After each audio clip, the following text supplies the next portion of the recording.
Welcome to A's TV. You are tuned in to Game 3 between the Orangeville A's and the London Lightning here in the first round of playoffs in the Central Division NBL Canada. I'm Kelsey Wright-Johnson bringing you play-by-play today.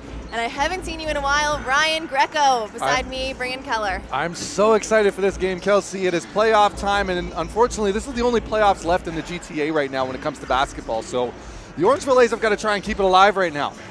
Yes, like you said, the Raptors got swept by Cleveland, just ending their season, and now Orangeville, a do-or-die game for them. If they lose this one, they're going to be swept as well, so how hard are they going to have to play tonight to keep that playoff reign alive in the GTA? Well, fortunately for Orangeville A's fans, this team, of course, showing in Game 2 that they have a lot of fight left in them. They were down by as much as 18 points in that fourth quarter before making a giant comeback to try and push, but unfortunately, of course, came up just a little bit short. But Kelsey, I don't expect them to have any less of that kind of energy coming into this game. They've kind of had that moment now where they've realized, okay, playoff basketball, there was a moment where these guys, we didn't feel like they took us seriously enough, and we made them pay for it. And we're going to come out into this game, and it really is going to feel like one of those kind of high-energy games to really kick off the first opening quarter. So Game 1 between these two teams, London took it 117-87. They moved on to Game 2. Again, London took it 121-118. But Ryan, kind of looking at both the games, watching the games, and kind of looking at the stats, both these games kind of had different problems, I'm going to say, for the Orangeville A's. That first game, they could just not score the basketball. They were outscored in points in the paint, points off the bench, second chance points, points off turnovers, field goals, even as far as foul shots. They got outscored in everything. When you look at Game 2, where it was a little bit closer, 121-118, the rebounding and the fouling is what eventually led London to winning that game. It really seemed like, Kelsey, in that first game that Orangeville was more concerned about how they were scoring than just scoring the basketball, period. Whereas when it came time, especially in that fourth quarter for game number 2, it just seemed like Orangeville was playing a little bit more free and easy and realizing, hey, all we got to do is just put the ball in the hoop. And sometimes going back to basics like that can make all of the difference, because to be honest, that's the way that London has been playing this entire season. Now, Ryan, I think we got to take a quick look at Orangeville right now. In that last game, it was Relier Hollis-Jefferson, who is leading a whole bunch of stats in the league. They're number 1 in steals right now. He's number 1, in steals right now in the league, and also number 9 in scoring across the entire league. In that last game, Game 2, he led Orangeville in all categories, including 28 points, 15 rebounds, and 6 assists. Ryan, he was the only guy for his team in double digits rebounding. And really, when you're putting forth that effort, it's always great to see, but you also have to make sure that it's playoff time, Kelsey. Other guys have to be able to try and step up and put up those kind of numbers as well, or else you're not going to have a successful playoff run. On the other hand, we got Justin Moss for the Orangeville A's. He's number 7 in scoring in the league right now, averaging just over 18 points a game. In that first game, almost non-existent, but didn't get a whole lot of minutes. The second game, they played him, and they played him hard, 22 points, 5 rebounds. And really, you look at that as more of a situation of the coaching, trying to go with matchups and seeing what's going to be more favorable towards them in those situations. And because of that, as a result, especially considering the fact that Justin Moss missed the majority of the time ending this season specifically, but don't expect them to reserve any minutes for him now. The reins are going to be off. Expect him to be playing some huge minutes in this game specifically. Ryan, I think one of the X factors that I'm going to have to say for the Orangeville A's is this game, because Stefan Nasic is out. I mean, he's number 10 in the league in scoring. He's out for this playoff series. I think Daquan Cook is going to have to really step up in this game. In that last game, didn't have a ton of points, Ryan, but in the game before, only had 7 points, all of which were from the foul line. So I really think they have to somehow utilize his big body. They're playing him kind of out of position right now, usually a 3, a pretty big 3 now, playing him in the 4 or 5, but they've got to somehow utilize that big body, especially against a team like London, who every single one of their guards is bigger than the Orangeville guards. Exactly, and really to build on your point, Kelsey, Daquan Cook, we know he's not going to be an offensive juggernaut, and more specifically, you're not going to get the offensive production that you got out of Stefan Nasic. But one thing you can get from Daquan Cook is that physicality on defense and that ability to box out defenders and making sure that he's taking care of the paint for the Orangeville A's and limiting the second chance opportunities for London, because that is what this type of league is. It's a very high scoring league, as we all know. So when you limit the second chance opportunities, it can play with the heads of your opponents, knowing that, hey, this may be the only possession we get this game, or during this specific set, I mean to say, when you have a guy like Daquan Cook, when he's playing to his full potential as a 4, and especially when you're considering the fact that you're going to be sharing the floor with a guy like Slim Magee and Justin Moss. We don't talk a lot about Justin Moss's hustle, but it is there, and he's also got some of the best hands in the league on the offensive end. So Daquan Cook has to make sure that he's keeping his head up whenever those guys try and crowd around Justin Moss, or whenever they try and go after Slim Magee when he's trying to go to the basket. He's got to make sure his hands are ready to finish at the rim, and he's got to remember he's got to keep those elbows up and stay physical. Talking about physical, though, Orangeville had a ton of fouls in that last game, Ryan, and I think that was one of the X factors in the game. They had 45 fouls on the game, which is a ton of fouls. Almost all of their guys had 4 or 5 fouls. A couple of them even fouling out with 6, which brings me, as I talk about 6 fouls, to my last X factor for the Orangeville A's in Jamison Tipping. Had a little bit of a rocky start in this start of the season. Yep, that first game, he only had 3 points, Ryan, hitting 1 3-pointer. He moved on, though, got himself back together, went 6 for 10 from the field goal, 4 for 6 from beyond the 3 to end the last game, where obviously Orangeville was a whole lot closer to taking that W from London. He ended with 17 points. And let's just make it, we're just going to keep this plain and simple, Kelsey. Jamison Tippin wasn't doing enough to get himself open in those opportunities, and when he did, he wasn't executing. He has to understand now that in playoff basketball, going up against the top team in the Central Division, who have faster guards, who have incredibly athletic guards, he's going to have to work for every single piece of space that he's going to get. And when he gets there, he has to be locked in and ready to shoot. There can't be any hesitation in him whatsoever. But with that being said, he also has to make sure that he's making the right decisions, as is, you could say that for the rest of these guys as well. There has been a number of times, we watched it in game number 2, where there were a number of wide open threes that these, wide open lanes that were available to the Orangeville A's players, but they opted to try and take a lesser percentage 3-point shot, whereas instead of making the defense earn it, whereas maybe getting some of those guards into foul trouble off the fast break, getting yourself to the line, taking a breath, letting your guys rest because you're on a shorter rotation. These are all things these guys have to make sure they keep in mind going through this game. Otherwise, they're not. These are the little things people talk about to win playoff basketball games. Talking about winning playoff basketball games, Ryan, a perfect segue into talking a little bit about the London Lightning. Right now, the #1 team in this entire league, of course, the #1 team in the Central Division as well. They are leading the entire league in 11 categories. They are #1 in 11 categories, including assists per game, steals per game, assists turnover ratio. It goes on and on and on again 11 times. Leading the way there, I think, is the obvious guy we got to talk about, Royce White. Royce White, absolutely, probably the unanimous MVP, dare I say it, knock on wood. But of course, with that being said, Royce White, he's always going to be a factor. And really for London, one of their keys is going to be to give him space and allow him to be physical. This is a guy that usually doesn't get as many trips to the line as he would like, or as he may even deserve, because he's just that skilled at finding the open positions under the rim. But with that being said, Orangeville's got to do everything they can to make sure that they're crowding him. But what makes this team so deadly is that they're so capable, so capable of being able to move the ball around. And when you move the ball around correctly, then you find Royce White wide open at the very end, and that hence his 9 of 15 trip to the free throw line whenever he got hit. So when you have those kind of things into consideration, this is going to be a team that's going to be incredibly tough to guard. But the Orangeville A's, they showed in those last couple of minutes in that last game that they are up for it. Royce White right now is 3rd in the league in scoring, but 1st in the Central Division in scoring with 19.9 points a game, and he's also 2nd in rebounds per game at 9.7. But London wouldn't be the same without the trio, Royce White, as well as Garrett Williamson and Ryan Anderson.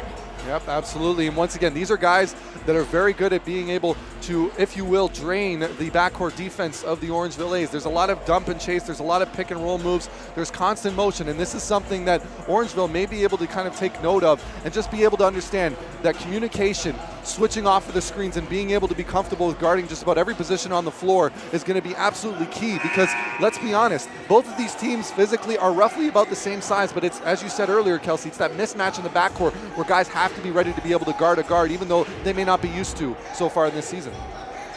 Right now, just to give some quick stats before we get to the starting lineups, Williamson had 28 points, led his team in the game 2. 28 points, that's a big one. Ryan Anderson, on the other end, only had 12 points, but Ryan, right now, he leads the league in 3 points made, free throw percentage, total rebounds. So, I mean, This guy can shoot the lights out, and he can jump out of the gym too. So that's someone you definitely want to look out for. That triple threat on the London team, definitely going to make an impact on this game 3 today. Right now, it is the national anthem, followed by the starting lineups, and we'll be back right after this.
Embarrassing.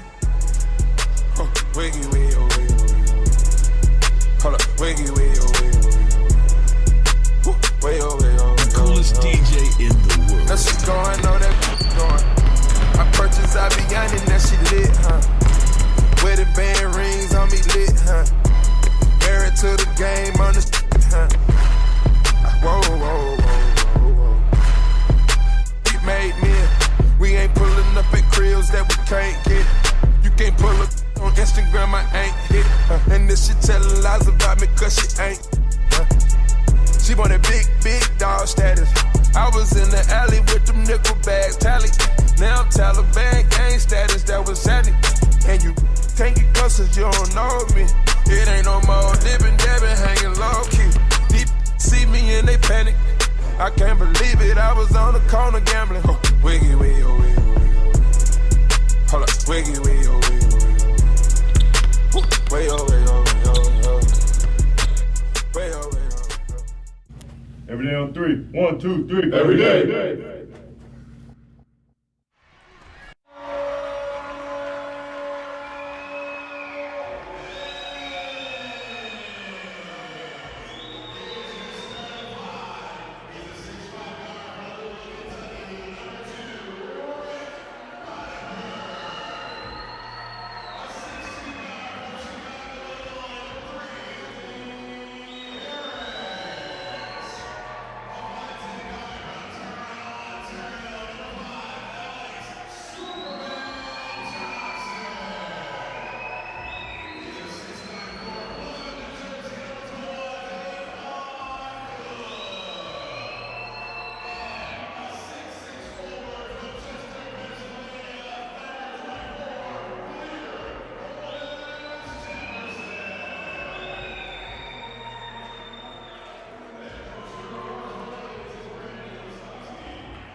Welcome back to A's TV. If you're just tuning in now, Kelsey Wright-Johnson, Ryan Greco bringing you Game 3 between the Orangeville A's and the London Lightning here at Athlete Institute. Right now, Ryan, London is winning the series 2-0. It's a do-or-die game here tonight for the Orangeville A's in a 5-game series. Well, London is trying to spoil the party, and Orangeville will have none of that so far. You got that right. In their first game, they did lose that one, 117-87, but came back hard in that second game, 121-118. So if we're going with the pattern tonight, it should be either closer or Orangeville's game. So we'll see at the end of it. The starting lineup for the London Lightning. Number 44, Ryan Anderson. Number 5, Canada's own Junior Cadogan.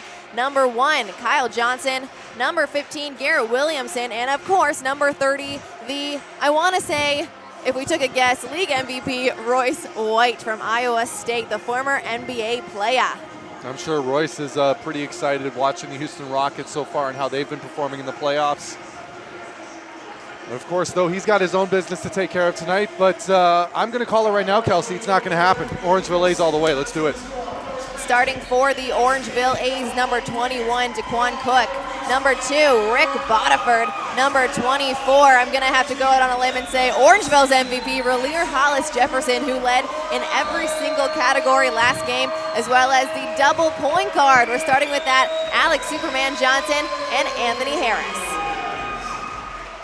I like that decision, Kelsey, by the way, having 2 point guards to start this off, because Orangeville, they need to be able to take care of the basketball in every offensive set so far early in this game.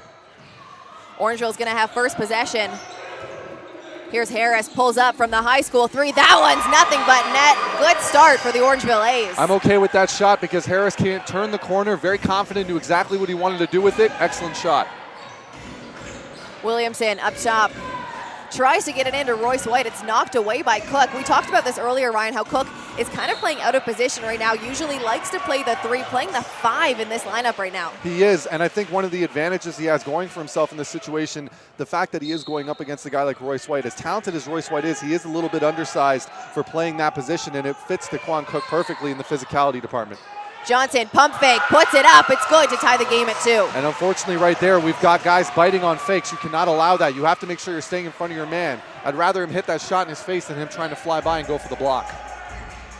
NC State's own Johnson over to Bodiford. Hands it off to Harris. 15 seconds on the shot clock. Harris That was a good comes deny. off the screen. Relier Hollis Jefferson gets it into Cook. You can tell Cook is not a back to the basket kind of guy. Pulls it out, puts the jump shot up. It's just long. I'm not a fan of that shot at all right now. You got to understand how much time's left on the clock there. Get it back out to one of your guards and reset yourself. Don't force a tough shot that you're not comfortable with. Anderson chucks it up from beyond the line. And Ryan, what did we say in this pregame? He is one of the, not even one of the, he is the best shooter in this league. Yeah, and unfortunately as well, he's got a little bit of height advantage on his defender in Anthony Harris. I don't care how good you are, if you're going to give a guy like that much time to let it go, he's going to get it. Johnson finds himself wide open, just can't connect on the left-hand side. It's London now coming up, 20 seconds on the shot clock. Royce White gonna try and ISO, do it himself. The spin moves, gonna be called with the traveling violation. Daquan Cook, a little bit of a save there. Yeah, absolutely. Cook, it clearly looked like he fouled him and went for the jump, but once again, it's that patience that you're going to need to have if you're the Orangeville A's. You're going to see a flurry of passes from this London Lightning offense. You got to be able to make sure you're just staying centered to your man specifically and not making any unnecessary reach-ins. Bodiford now at the 45. Harris tries to get it in there to Cook. It's swiped away by Anderson, but he throws it out of bounds. Little miscommunication there by the London Lightning. Orangeville ball now on the baseline, just under 10 minutes left to go in the first. Ryan Anderson bringing out his inner Klay Thompson there with some 3-and-D, causing the turnover. Just couldn't get the pass there. A little mix-up, as you said, Kelsey. Hollis Jefferson off balance, off the glass. It's no good. Royce White cleans up the rebound. White able to save it into Anderson. A double team, but he gets it out. Johnson wide open in the corner. That one's good. Kelsey, if I'm Rick Bodiford, you got to lay out for that pass. You have to absolutely lay out for that pass because you know that even if you fail to get that, there's going to be a wide open shot available anyway. So why not just go for it? You have to understand that as you're, and once again, that comes now back down to, okay, I've got 3 defenders on that side trying to crowd him to force him into a bad pass. When that bad pass happens, you have to be able to react in the moment and go after it because you already know that there's already going to be another shooter that's going to be available for the 3.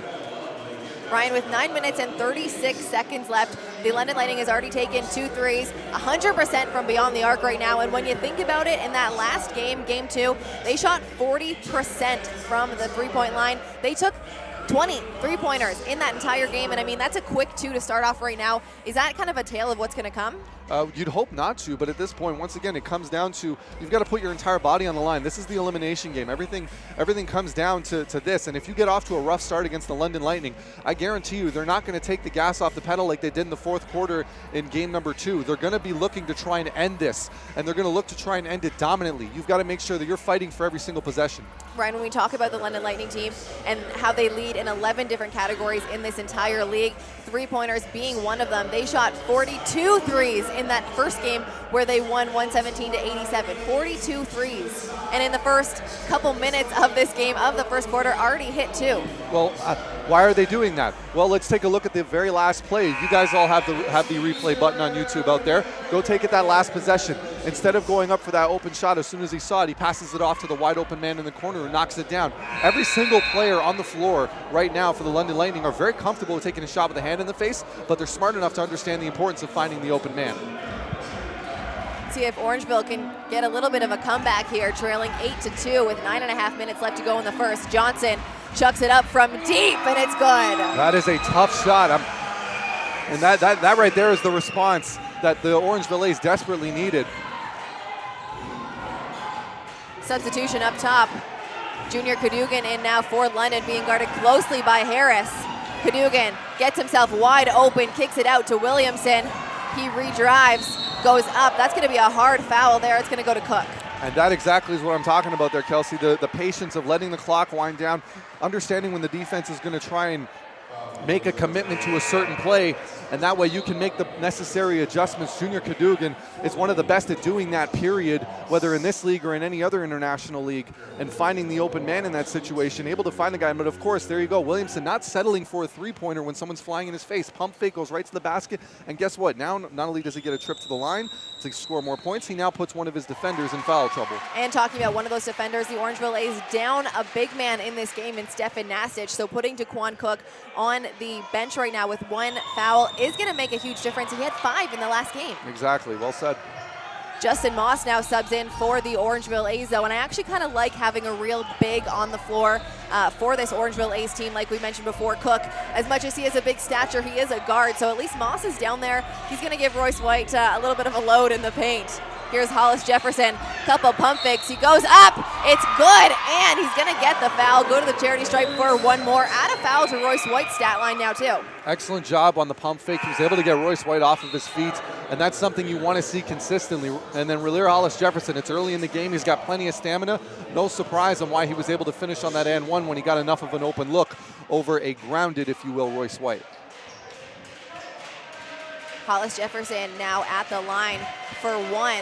He shot 100% from that foul line. I think I might have jinxed it there for a second in game 2. 0 for 1 to start this one. Here's Williamson. I think he found himself a little bit too wide open, was expecting the contact there. It's off the back rim, over to Anderson, and a rare miss from beyond the 3. Yeah, very rare miss there, Kelsey. Once again, to Orangeville, they got to make sure they're looking to find someone to box out on those long rebounds. Harris to Hollis Jefferson. It's blocked by Anderson.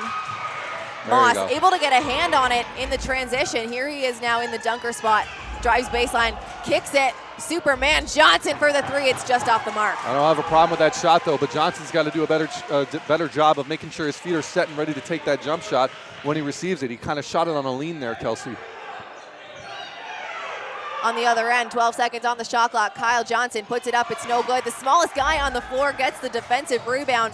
He looks to go coast to coast, kicks it to Harris. There you go. Redrives right down the middle. The floater is nothing but net. Absolutely perfect transition. Johnson bringing the defense in, forcing them to commit to him, not the other way around. Able to find the open man, Harris, who was able to finish it with the nice little floater. And with that, it is tied at 9-9. Johnson looking to take that lead back. It's no good. Moss rebounds. Excellent D there. Force the tough shots.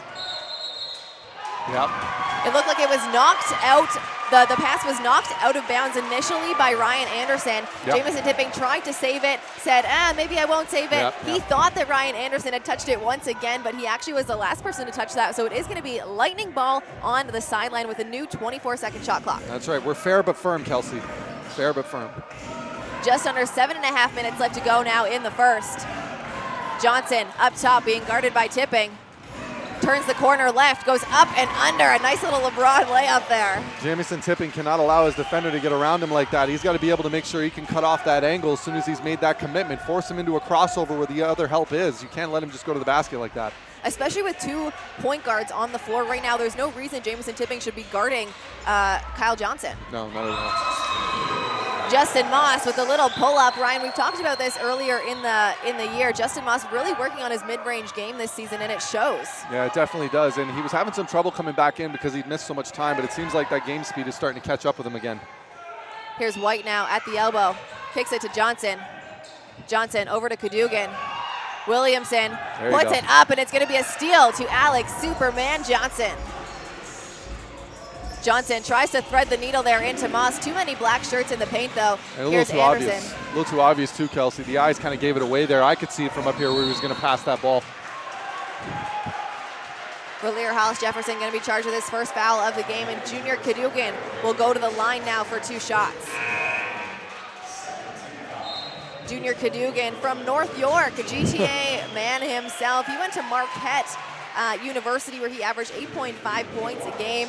He then headed over to the Milwaukee Bucks Summer League, Ryan, in 2013, played a little bit of pro in Europe, and also represented Canada at the 2015 Pan Am Games for Canada. Kelsey, he's a street ball legend by any other name. I mean, this is one of the guys that a lot of guys like Corey Joseph and Tristan Thompson and players of that generation, Andrew Nicholson, looked up to him when he was playing in Marquette and he was playing in big D1 schools and getting those looks.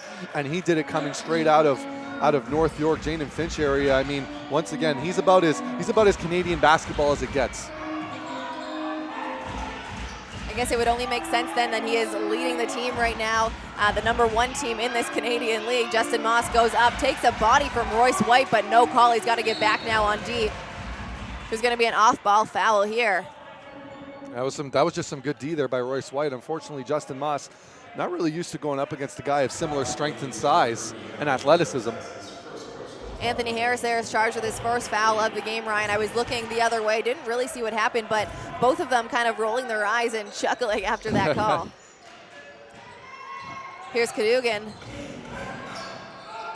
Kicks it to Joel Friesen. Friesen, a little shimmy up top. Can't get it to fall. Justin Moss pulls down the rebound. Here's Tipping. 1-2 step.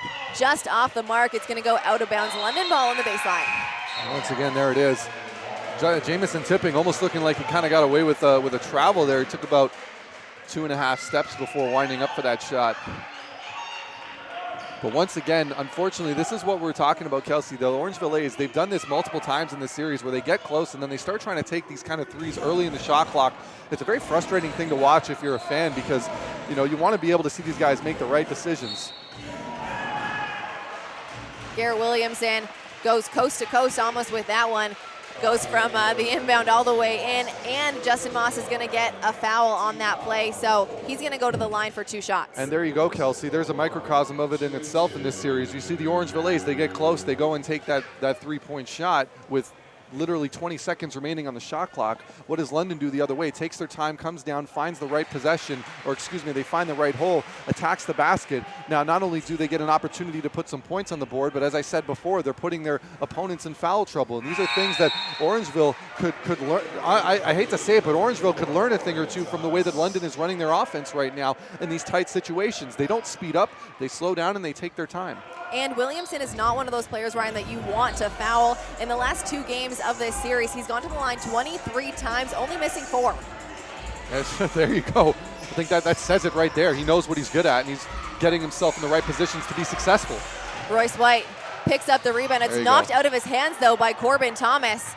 Superman Johnson gets it over to Harris. A quick pass inside to Thomas. And what a play there by Corbin Thomas, able to collect himself down low and go up balanced. Really, at this point, the only points you should be scoring when there's still 20 to 18 seconds left on the shot clock should be open shots like that under the rim off of good passes. Williamson goes up. It's no good. Just long. White able to tip it in right in front of the rim. They take the lead back now 16-13. Johnson playing that point guard position for the home team. Hands it off to Harris. 11 seconds on the shot clock. They get it into Corbin Thomas, but there's going to be a foul before that on the pass on Kyle Johnson. It'll be Orangeville ball on the baseline. There it is, just keeping that physicality going. It's playoff basketball, Kelsey. Kyle Julius, the coach of the London Lightning, just picked up a technical foul. 4 minutes, 32 seconds left to go in the first, Ryan. You could see him talking to the ref right there. It looked like he was saying, you got to call the same thing on the other side. Of course, I have headphones on. I can't hear what exactly he said to the referee, but he was charged with a technical foul. So Justin Moss is going to shoot his foul. The Orangeville A's will get 1 foul shot as well as the possession at half. And this could be a big one, Ryan. They're only down by 3 points. Make the foul shot and then get the possession back, score a 2, score a 3 even. You could take the lead. Well, the idea right now is to keep pace. I mean, this team's offense has shown that they have a switch. And when it's flipped on, it's tough to keep up with. And Orangeville's got to be able to take advantage of every break that they get. And really, if you're a London Lightning player, you're not too mad at your coach because at the end of the day, he's sticking up for you. It's still very early in the game. It's not one of those sort of things that could really hurt you in the long run. But if you're Orangeville, you got to take advantage of this. See, I slightly disagree, Ryan, because I think in the long run, when it comes down to such a close game that I think this one is going to be, every single point matters, especially when you think about Orangeville won the first and fourth quarter of game 2. Yes. So, I mean, even looking at, it was a 3-point game, 121-118. Yep. That could make or break a team right there if they're able to score here in a possession that they weren't going to have otherwise. Justin Moss puts 2 in. And there it is, 2. Gets that possession and makes it work for him.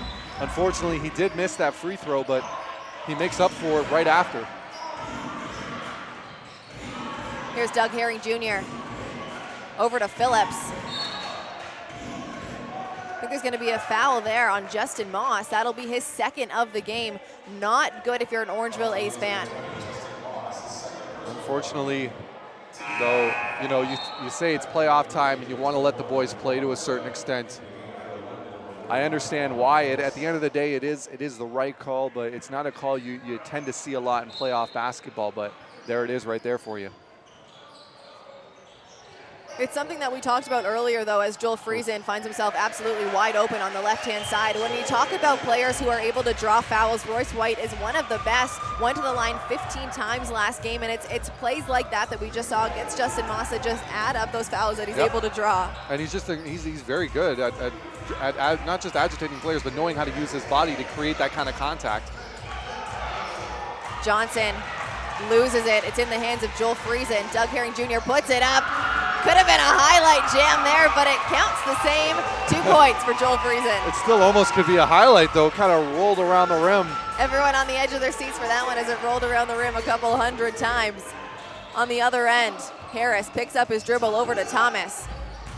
12 seconds on the shot clock. Thomas for the reverse. It's good. Excellent job there. Understood that his defender was laying off of him, go right to the basket. His defender's thinking he's not going to take that. Thomas goes, yes, I will. Thank you very much. Herring Jr. turns the corner, gets it out to Phillips. Slings it back. It's off the back rim. Alex Johnson picks it up, and that's now Royce White's second foul of the game. So call it even now between Royce White and Justin Moss. I think he might take a quick seat on the bench as Garrett Williamson checks back in. It's Orangeville ball on the sideline. And one of the things that you've got to love about having a smaller point guard on your team is that when those 50-50 balls happen, it just looks a little bit more physical than it really is. Alex Johnson in no way looking like he flopped whatsoever, but he's just so much smaller than Royce White. It's hard for a referee not to blow a whistle. Corbin Thomas up top. It'll be worth 2 if it goes, and it sinks in after it rattles around the rim. That's 2 in a row for Corbin Thomas. I want to see them go back to him, see what he can create, as long as London is not going to be taking him seriously on the offensive end. Make him pay. Johnson up to Friesen. 13 seconds on the shot clock. Friesen, a little hesitation up top, goes on the left-hand side, fades away for 2 points. I love that defense, though, by Alex Johnson. Did everything he could. He knew he wasn't going to go up there and block it, so he's able to kind of grab the ball in transition, forcing Friesen to get off a tough shot. That's just a very impressive finish. Johnson on the other end, trying to get it in, capitalize on this mismatch between Corbin Thomas and Joel Friesen. Thomas puts it up. Could have been 3 in a row for him there. No good, though, and the London Lightning pick up that defensive rebound. I'm okay with that, though, Corbin. They gave it to the hot hand. Thomas tried to put something together. And Thomas has to understand where he can put himself in the most successful positions. Doug Herring Jr. tries to get it out. A beautiful steal there by Anthony Harris. Here's Johnson now. Didn't know if it was for Hollis Jefferson or Corbin Thomas there, but it's swiped away. The Orangeville A's eventually come up with it. Johnson goes for the reverse, and it's good for 2 points. Great find there by Johnson. On the other end, Garrett Williamson, he makes that look way too easy, diving and slashing through that right-hand lane. And there it is, as soon as guys are trying to pull themselves back up. But that's something that the London Lightning have done so incredibly well throughout this entire season, Kelsey, is getting those get-back buckets. Johnson kicks it to Cook. Cook spots up for a long 2. It's no good. Johnson rebounds. He looks to go coast to coast. Alex Johnson picks up a foul. You can tell Daquan Cook is just not comfortable with those mid-range jumpers in the position he's in right now, Kelsey. He's always wondering if there's going to be a hand that's going to randomly pop out and block him or take the ball away from him. You can just see the hesitation every time he goes up. He's got to learn to just kind of relax in the moment right now and just let it fly, if you will, because that's really what got Orangeville within 3 points of victory last game. When these guys play free and easy and they play that tough defense, they're a problem for any team in this league.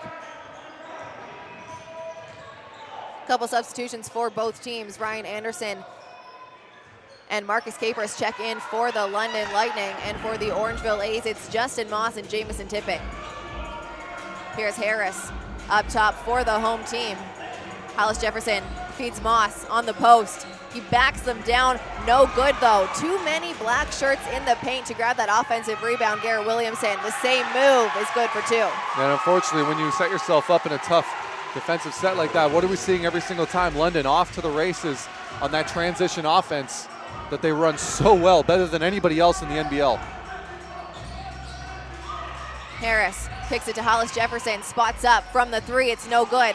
Thomas pulls down the offensive rebound, tries to clean it up, but it's Capers who eventually grabs that one with 18 seconds left to go in the first. Those are shots you got to make, Kelsey. If you're going to get that offensive board and you're right there under the rim, there's no reason that you shouldn't be able to get up in there and finish that. 7 seconds now on the clock. Garrett Williamson, he's been the hot hand so far, kicks it to Anderson. Anderson right in Tipping's face. It's good for 1, 2, 3. Ryan, hand down, man down. That is the motto for Ryan Anderson. You cannot guard him with your hands not up in his grill. Those last 3 minutes, Kelsey, was just an offensive clinic by the London Lightning. They were just doing everything that they could at will at this time. And once the team started getting comfortable enough finishing those quick and easy offensive fast break layups, it just kind of opens up the floor for their shooters. Now, of course, that one right there by Williamson, that was kind of more of a heat check shot right there in the face of the opposing shooter in Jamison Tipping. Right, Ryan Anderson. Oh, Anderson, excuse me, sorry. They're gonna make me pay for that one on the comments. But Ryan Anderson, of course, being one of the top shooters in this league, but that just goes to show you how many talented shooters are on the London Lightning roster. A lot of these guys are at a fire at will pace right now in these playoffs. And unfortunately, Orangeville, as great of a few offensive sets we saw there, they're going to have to try and continue to keep that pace while at the same time limiting their mistakes on defense, specifically off of the rotations of the men, and also making sure that they're able to close out those shooters before they have time to get comfortable. The London Lightning right now are led by Kyle Johnson and Garrett Williamson with 7 points each. Following them is Ryan Anderson and Joel Friesen. They've each got 6. And a quiet night so far for Royce White. He's 1 for 1 from the field, only has 2 points, but he's pulled down 5 rebounds already in that first quarter alone. On the other end, though, it is Corbin Thomas who leads the way, 3 for 5 from the field with 6 points for the Orangeville A's. Alex Johnson's got 5 points, 2 assists, 2 rebounds, and behind him, Anthony Harris and Justin Moss both have 4 points. Ryan, I think this looks a lot like that first game that we saw between the two, other than, of course, the score. They were down a whole lot heading into this quarter, but it looks like Orangeville is just having a tough time scoring. I mean, there's a whole lot of guys still sitting at zeros right now in Slim Magee, Daquan Cook, Jamison Tipping, Rick Bodiford, and guys who were used to seeing score way more. In that first, they're still sitting at 0. Yeah, absolutely, and really to build on what you're saying, even the Orangeville A's, it just never seems like we've seen spurts of their offense and cohesiveness, but it just seems whenever they start getting to run with the London Lightning and they start making some good moves and some good decisions, the second they get close, all of a sudden we see them starting to take unnecessary shots, either from behind the arc or trying to dribble themselves into corners that they don't need to go to. Sometimes patience is the best medicine when you're trying to get yourself back into a game step by step. Doug Herring Jr. over to Anderson. Anderson, Capers up top.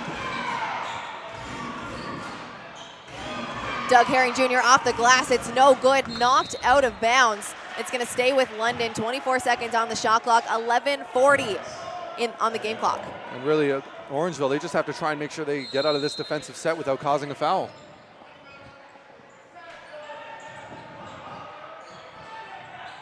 Garrett Williamson trying to back down Alex Johnson. Finds the open man and Capers. He puts it up. That one off the mark. Joel Friesen looking for the foul there, but he knocks it out of bounds. It's Orangeville ball now on the baseline. Justin Noss not even giving him the time of day when he's looking for that foul against him. Oh, absolutely. I mean, once again, we've got the replay. Justin Moss not really doing anything other than trying to go for the ball. Friesen doing a heck of an acting job there, but didn't get the referee's sympathy that time. Harris up top into Moss. Moss finds Hollis Jefferson out to Johnson. He's wide open from the 3. Just cannot put it in. The ball rattles around the rim. It's Doug Herring Jr. now in the open court. 20 seconds on the shot clock. He pulls it back to set something up for this visiting team. Ryan Anderson, the sharpshooter, being guarded closely by Rick Bodiford now. We didn't see a lot of Bodiford in that first quarter. That's going to be a charging foul. Great defense there by Relier. Hollis Jefferson able to set his feet outside of that circle. And I mean, when it comes to Garrett Williamson, he's done this move 3 times so far in this game. Took off from, I'd say, midway through the key, floats through the lane, and Hollis Jefferson this time was saying, I know what you're going to do. I'm going to set my feet, and it's going to be a foul on you. Yeah, I couldn't have said it better myself, Kelsey. Just understanding and reading your opponent is so important in the game of basketball. Bodiford, a little fake, nobody bites. Decides to put it up on this one. Rolls around the rim, but it's going to go to Relier Hollis Jefferson for 2. Rick Bodiford sometimes, he gets no luck with those shots, but luckily there is a teammate Jefferson to bail him out. And again, they do play the FIBA rule set, so as soon as that ball hits the rim, you are allowed to touch it, and that's why that wasn't a goaltending on Relier Hollis Jefferson there. As the ball's knocked away, the referees are going to get together to say who that was last, or who last touched that ball, so it is going to stay with London. 15 seconds on the shot clock. It'll be their ball on the baseline.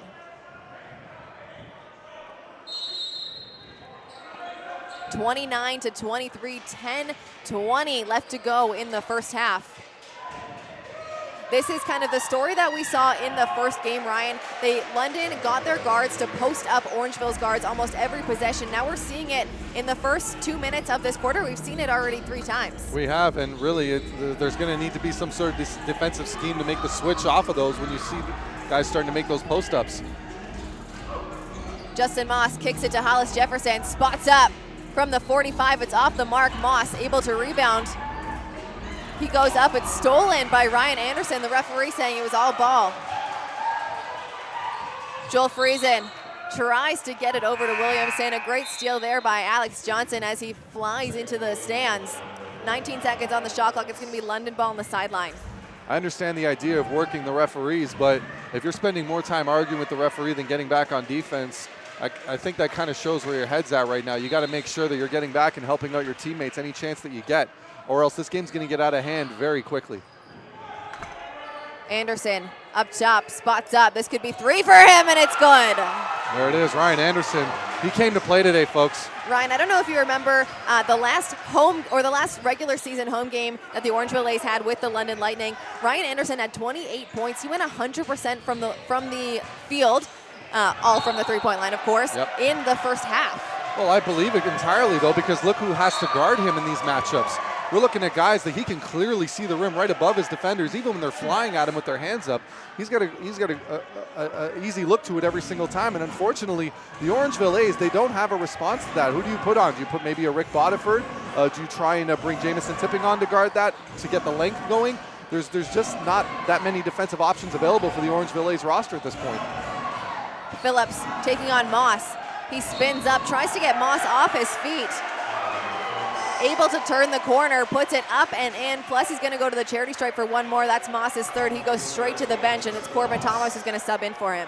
Yeah, unfortunately, a frustrating second quarter here to start off here for the Orangeville A's. A couple of questionable calls and non-calls in the players' eyes, and London just taking full advantage of it right now. They've just been fire at will from the three-point line or from pretty much any other part of the floor. Marvin Phillips at the line for one more now, Ryan. And if you are a big NBL fan, he was the NBL Canada Finals MVP in 2013. Sinks it to make it an and one. A lot of accomplishments. Yeah, a ton of accomplishments. Brings his team now to 37-23. A ton of accomplishments on this London Lightning roster. I mean, a ton of these guys have played some big games. Alex Johnson able to take the contact, tries to go off the glass. It's long, but he is going to go to the charity stripe now for 2. But one thing that Alex Johnson, in these 3 games though, more often than not, whenever he's able to catch his defenders off guard, he's usually either getting to the line or finishing at the rim. And they're going to need to see a little bit more of that at this point to try and keep pace with this torrent London Lightning offense that has kicked off the second quarter here. They've already dropped 7 points in the first 3 minutes, but they've only held Orangeville to 3. 4 now. Alex Johnson has 10 points from the line in these last 3 playoff games against the London Lightning. He's really going to have to try and get to the line more if the Orangeville A's are going to look to take this W. And he's been shown that he's capable of doing it, especially in the later quarters, as a foul is there now called on Rick Bodiford, on Ryan Anderson. Johnson, we've seen it time and again, when he turns that corner and attacks the basket, a lot of guys would rather just let him have the basket rather than get it themselves into foul trouble early. Take advantage of that. It's going to be London ball now on the sideline. That's Bodiford's first foul of the game. 8 minutes, 34 seconds left to go in the first half. Doug Herring Jr. up top. Herring, he's number 4 in the league right now, Ryan, in assists, averaging almost 6.5 assists per game as there's another foul called on the Orangeville A's. I think that one's going to go to Corbin Thomas. Yep. As Marvin Phillips goes to the line for 2. Marvin Phillips, you know, people watching at home, especially the younger ones, the importance of that jab step, the importance of showing a commitment to one direction and switching it up quickly is one of those kind of unsung things that you see nowadays in the NBA, because everything is so constant, everything is in motion. There's a lot of guys always moving off screens and cuts, but if you have that isolation moment with your defender, you just see it right there. All it takes is a little shimmy with your shoulders, and he already had Corbin Thomas completely off balance and had the lane wide open to the basket, hence why he's going to the line right now. And unfortunately, we've been seeing a lot of that from these Orangeville A's defenders. They have to learn to just be patient and not try and jump at every little move that these defenders are making at this point. You got to try and just keep that patience and stay wide.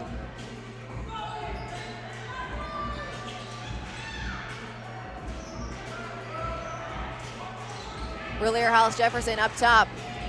Drives right, kicks it to a wide open Bodiford. Usually loves that corner 3. This time it's a bit off. What a box out by Marcus Capers. Well, that's it. Once again, focusing on boxing the man out first before worrying about the basketball. There's an offensive foul there on Phillips. As Bodiford hits the floor, it's going to be Orangeville ball now on the sideline as Kyle Johnson checks back into the game. Alex Johnson grabbing the call there, ended up leaving his feet off of the attempted screen of the defender. And once again now, that's the second time now where his size has actually came into advantage for the Orangeville A's in causing a foul. 39-25, it's London leading the way over the Orangeville A's. Alex Johnson, 13 seconds on the shot clock. Gets it to Hollis Jefferson. He's looking to back down Capers. Kicks it to Johnson, gets Phillips off his feet, goes up through the middle of the lane. It's no good. Hollis Jefferson kicks it to Thomas. Thomas able to go up, give him the and one on the play. He'll go to the charity stripe for one more. Corbin Thomas, absolutely perfect timing under the rim there on the defender. Learned from his previous mistake in the first quarter when he missed that layup there. Just waited for his defender. As soon as he started coming down to earth, he started rising and knew that there was going to be contact, but more importantly, knew he was going to get a clean look at the rim, and a fantastic and one. And don't look now, but Orangeville trying to get themselves within single digits. Unfortunately, though, Thomas cannot finish at the free throw line. Ryan Anderson puts it up. He is, again, hot from beyond the arc. He loves this gym. Or, you know what, Ryan? He's come to play tonight, and that's why he's leading the league right now in 3 points made. Alex Johnson gets it to Bodiford. Bodiford splits the defenders, goes up. It's no good. Bodiford, he just needed to kind of get one more little lean in there. He might have had that. Herring Jr. to Johnson. Johnson, it's no good. But the battle of the Johnsons there. Alex Johnson throws Kyle Johnson to the floor, and he's going to have 3 shots now at the foul line. It seemed like that was a bit of a frustration move there by Johnson, making contact with the shooter as he was releasing. He knows he has the athleticism to kind of get up a little bit higher and block that shot. But you never know. At the same time, Kelsey, fatigue could definitely be playing a factor on him right now, because he's been having to go 100 miles an hour against these bigger guards every single possession that he's had the ball.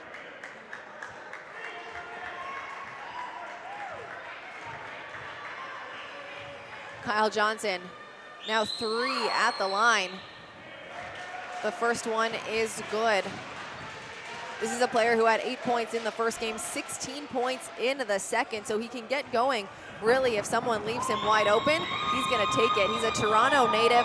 He's also the only Olympian, Ryan, we talked about this in previous games, the only Olympian on the floor right now. He went to the 2012 London Olympics for Team Great Britain. He had a time there. Very impressive player, and he's now contributing to a team that is hoping to end this season holding a trophy, but this game ain't over yet, Kelsey. Just under 7 minutes left to go in the second quarter. It's Harris up top, over to Hollis Jefferson. 17 seconds on the shot clock. He drives middle, goes up and under, just can't connect, but it's Anthony Harris who cleans it up. Someone forgot to box the point guard out. That's right, Anthony Harris, the savvy veteran, making sure he's there at the right time at the right place. Phillips up top, looking to get it into Anderson. There's going to be a foul there on Jamison Tipping. The ref saying, I saw him elbow Kyle Johnson right in the face. And now Kyle Johnson also played on the Brampton A's a few years ago, Ryan. So he is pretty comfortable with the players here, especially Jamison Tipping, who's been on this Orangeville/Brampton team since the beginning. Yeah, absolutely.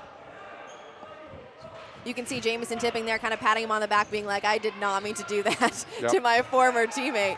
Here's Ryan Anderson, looks to turn the corner, gets it into Phillips. Phillips, the no-look pass over to Williamson is no good, knocked out of bounds, and it's going to be Orangeville ball on the sideline. Royce White checks back in for the London Lightning. That's 2 straight attempts, Kelsey. We're seeing the no-look pass. I think guys need to start understanding as soon as these guys see that ball on the inside, you got to make a decision. Either you're going to cover the man that's cutting to the basket or you're going to double team him and prevent that pass. But you can't get caught halfway, Kelsey, otherwise that's going to be an easy bucket for London.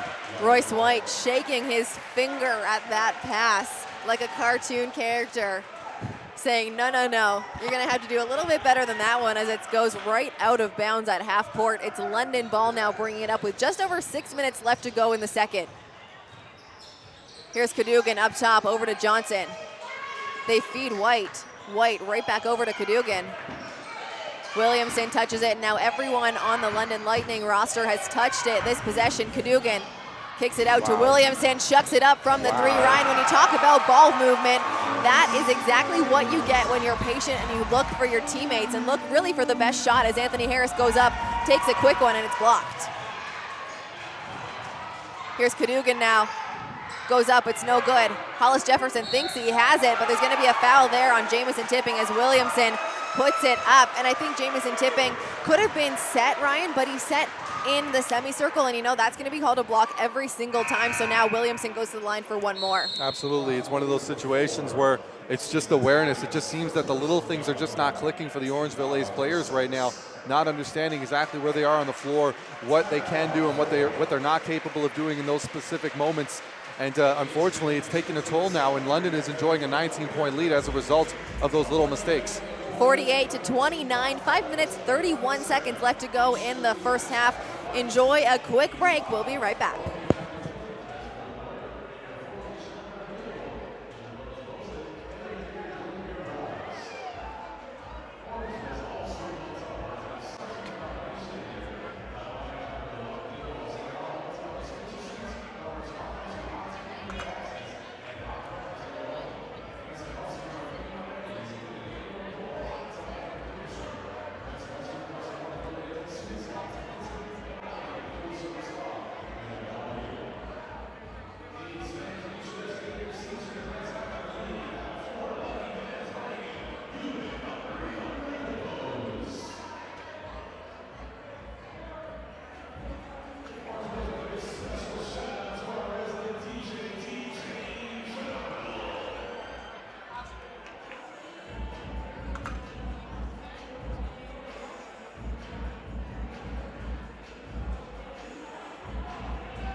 Welcome back now to A's TV. Williamson at the line. First one is good. He'll get 2. He's now sitting at 11 points, 3 for 5 from the field, 4 for 5 from the foul line. That one is good too. Give him 12 points. He's now leading the way, as well as Ryan Anderson. They've both got 12 on the night. Tipping up top. Over to Harris. Harris to Johnson. Both teams have pretty small lineups right now, except for Royce White. So, I mean, if any time was the time, Royce White able to go off, this would be it with Corbin Thomas really sitting at the 5. He's a very undersized 5. Yeah, he is, but really This is a necessary lineup now for the Orangeville A's. They need to get points on the board and in a hurry, and every single player on the floor can do that. Here's Ryan Anderson up top, 10 seconds on the shot clock. Comes off the screen from White, sets up.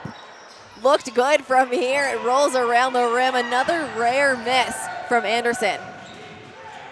Here's Harris now into Hollis Jefferson. Jefferson, you can see him looking at his teammates saying, everyone just calm down. We're still okay. Like you said, Ryan, they were down by 18 points at one point in the last game, brought it within 3 as Jamison Tipping turns the corner and puts in the finger roll for 2. And that's one of those things there where you got to start doing the unexpected. And once again, when you get that setup with Jamison Tipping, they're expecting him to try and either pass it off or go for the shot. So attack the basket. You know what is expected though, Ryan? Yeah, Royce White cutting in the basket. The fact that he's wide open, I don't understand in your defensive set how you leave the MVP wide open like that, but apparently it just happened. Alex Superman Johnson behind the back finds himself on the right-hand lane. Can't get it to fall, but there is going to be a foul called on the play. That one is going to go to number 5, Junior Cadogan, and it's going to send Johnson to the charity stripe for 2. I'll be straight up, Kelsey. Johnson, he got lucky there that he got the foul call, because otherwise that's a terrible decision going up against 2 bigger defenders like that. As the point guard, you have to be committed towards making sure that your teammates are getting involved. And yes, there is a time and a place to put the team on your shoulders, but it's not when you're down by 20 and going up against better defenders for a low percentage shot. You've got to be able to take your time there. The referees gave him a break, and he made the most of it, though, to his credit, getting those 2 foul shots in. The NC State alum has got 9 points now to his name. Just under 4 minutes left to go in the second quarter. It's Royce White up top, 15 seconds on the shot clock. White, a little isolation here against Thomas. He puts it in, Ryan, making it look easy. And like I said, you really need to have a big body going against Royce White. Not only is he big, but he's strong. I mean, he played in the NBA. He's played significant minutes in the NBA. And going against Thomas, which I think Thomas is a great player, he's just not a 5. No, he definitely isn't. And unfortunately, there's Jamison Tipping trying to put a leg out there. He's going to get called for the foul. Intentional foul. It was an intentional foul, and it was definitely not a necessary foul as Royce White was bringing the ball up. But one thing, let's talk about White real quickly here. Obviously, you know, having a MVP caliber year, as we've said probably for about the 5th or 6th time in this broadcast. But let's just also, you know, just look at that take to the basket there. How many guys in the league are that calm at being able to not only take the contact, but also staying centered and being very comfortable with taking those shots over the shoulder? Because as soon as he took that contact, he was still kind of over his shoulder when it went up, but he was able to have tremendous body control to be able to turn in midair and finish at the rim. That is something, especially in a one-on-one situation where a lot of other guys are draped all over you, that he's not going to be able to finish. But Royce White can. And now when we talk about Royce White, some people at home might not maybe understand the resume that comes behind such a name. Now, Royce White went to Iowa State where he averaged almost 14 points a game and almost 10 rebounds a game as he misses that foul shot. Ryan, in 2012, he was the Big 12 first-team All-Star, Big 12 All-Rookie first-team, Big 12 Newcomer of the Year before being drafted 16th overall to the Houston Rockets. Big 12's no joke. Yeah, also played with the Sacramento Kings and in the D-League. Now, it's his first league here in the NBL, and like we said, he is having quite the season. Absolutely. Garrett Williamson finds himself wide open, and it's good for 2 points. That's one of those. It's been that kind of night so far for the London Lightning. Those that'll probably rim out for the Orangeville A's are just dropping in at the last second for the London Lightning. And you got to be good to be lucky, though, Kelsey. And London is very, very, very lucky. Here's Jamison Tipping on the 45.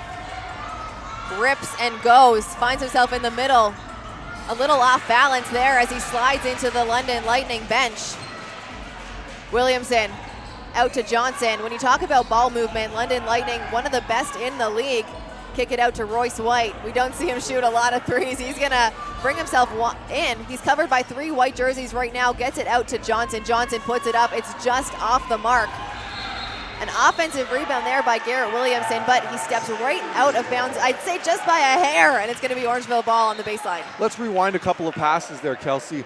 Now, we don't talk much about an intimidation factor, but any other player that has a double team screen on them like that, like Royce White just did, up to 3 players at one point, why isn't anyone reaching for the ball?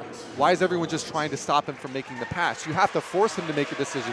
Everyone almost kind of stood there and just went, okay, we'll just wait until he passes the ball, and hopefully we don't foul him. When you're going up against a guy like that, you got to make sure he's staying uncomfortable. He looked incredibly comfortable in that situation, and you never should if you have a double team on you. Cook finds himself open on the left-hand side. What a finish. He went up, Ryan, on his right hand. Yep. Ended up finishing in the air with his left. And that also goes towards my point. Daquan Cook goes up. There's a hand in there trying to deflect the ball away. Cook has to make the tougher shot. They're not doing that with Royce White right now, and they need to change that. Friesen going against Tipping. 7 seconds on the shot clock. He's looking to ISO. Finds himself open on the left-hand side. It just rolls out, and Tipping gets the rebound. Friesen is going to be charged with the foul. And Friesen, and that was just a matter of contact there. I don't think there was anything malicious about it, but at the same time, that comes back to playing tough, necessary defense. You can't allow your opponent to be comfortable at any time when they have the basketball, and that's something that Friesen did just now. But kudos goes to Jamison Tipping on the great defense and able to get the rebound down and bring the ball up the floor and draw the foul. Harris, a little hezzy, a little shimmy, just can't get it in the hoop. Here's Ryan Anderson now for the London Lightning. Jamison Tipping goes for the steal. It's knocked out of bounds by Friesen. It's going to go with Orangeville, and Jamison Tipping's effort has proven well on this play. Orangeville gets it with 24 seconds on the shot clock. And as a coach, that's what you want to see. You don't care if they make aggressive mistakes, as long as they're making aggressive mistakes, if they're going to be mistakes, because then you've got those kind of turnovers there where the hustle has paid off. 2 substitutions in for the Orangeville A's. Cook and Tipping take a seat on the bench as Moss and Bodiford check back into the game with 1 minute and 41 seconds left to go in the first half.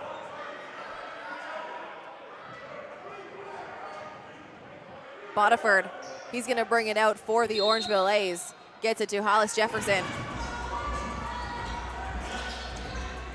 Jefferson up to Johnson. Johnson finds Harris. Chucks it up from the 3. It's nothing but net. I love that shot by Anthony Harris coming off the screen, catch, shoot, but the importance of receiving that pass. Got that pass right in his chest, able to let go of it as soon as Royce White was on him. Excellent shot. Here's White going up against Moss. Now, Ryan, this is a matchup I want to see. 2 of the biggest bodies in this gym right now going head-to-head in the paint.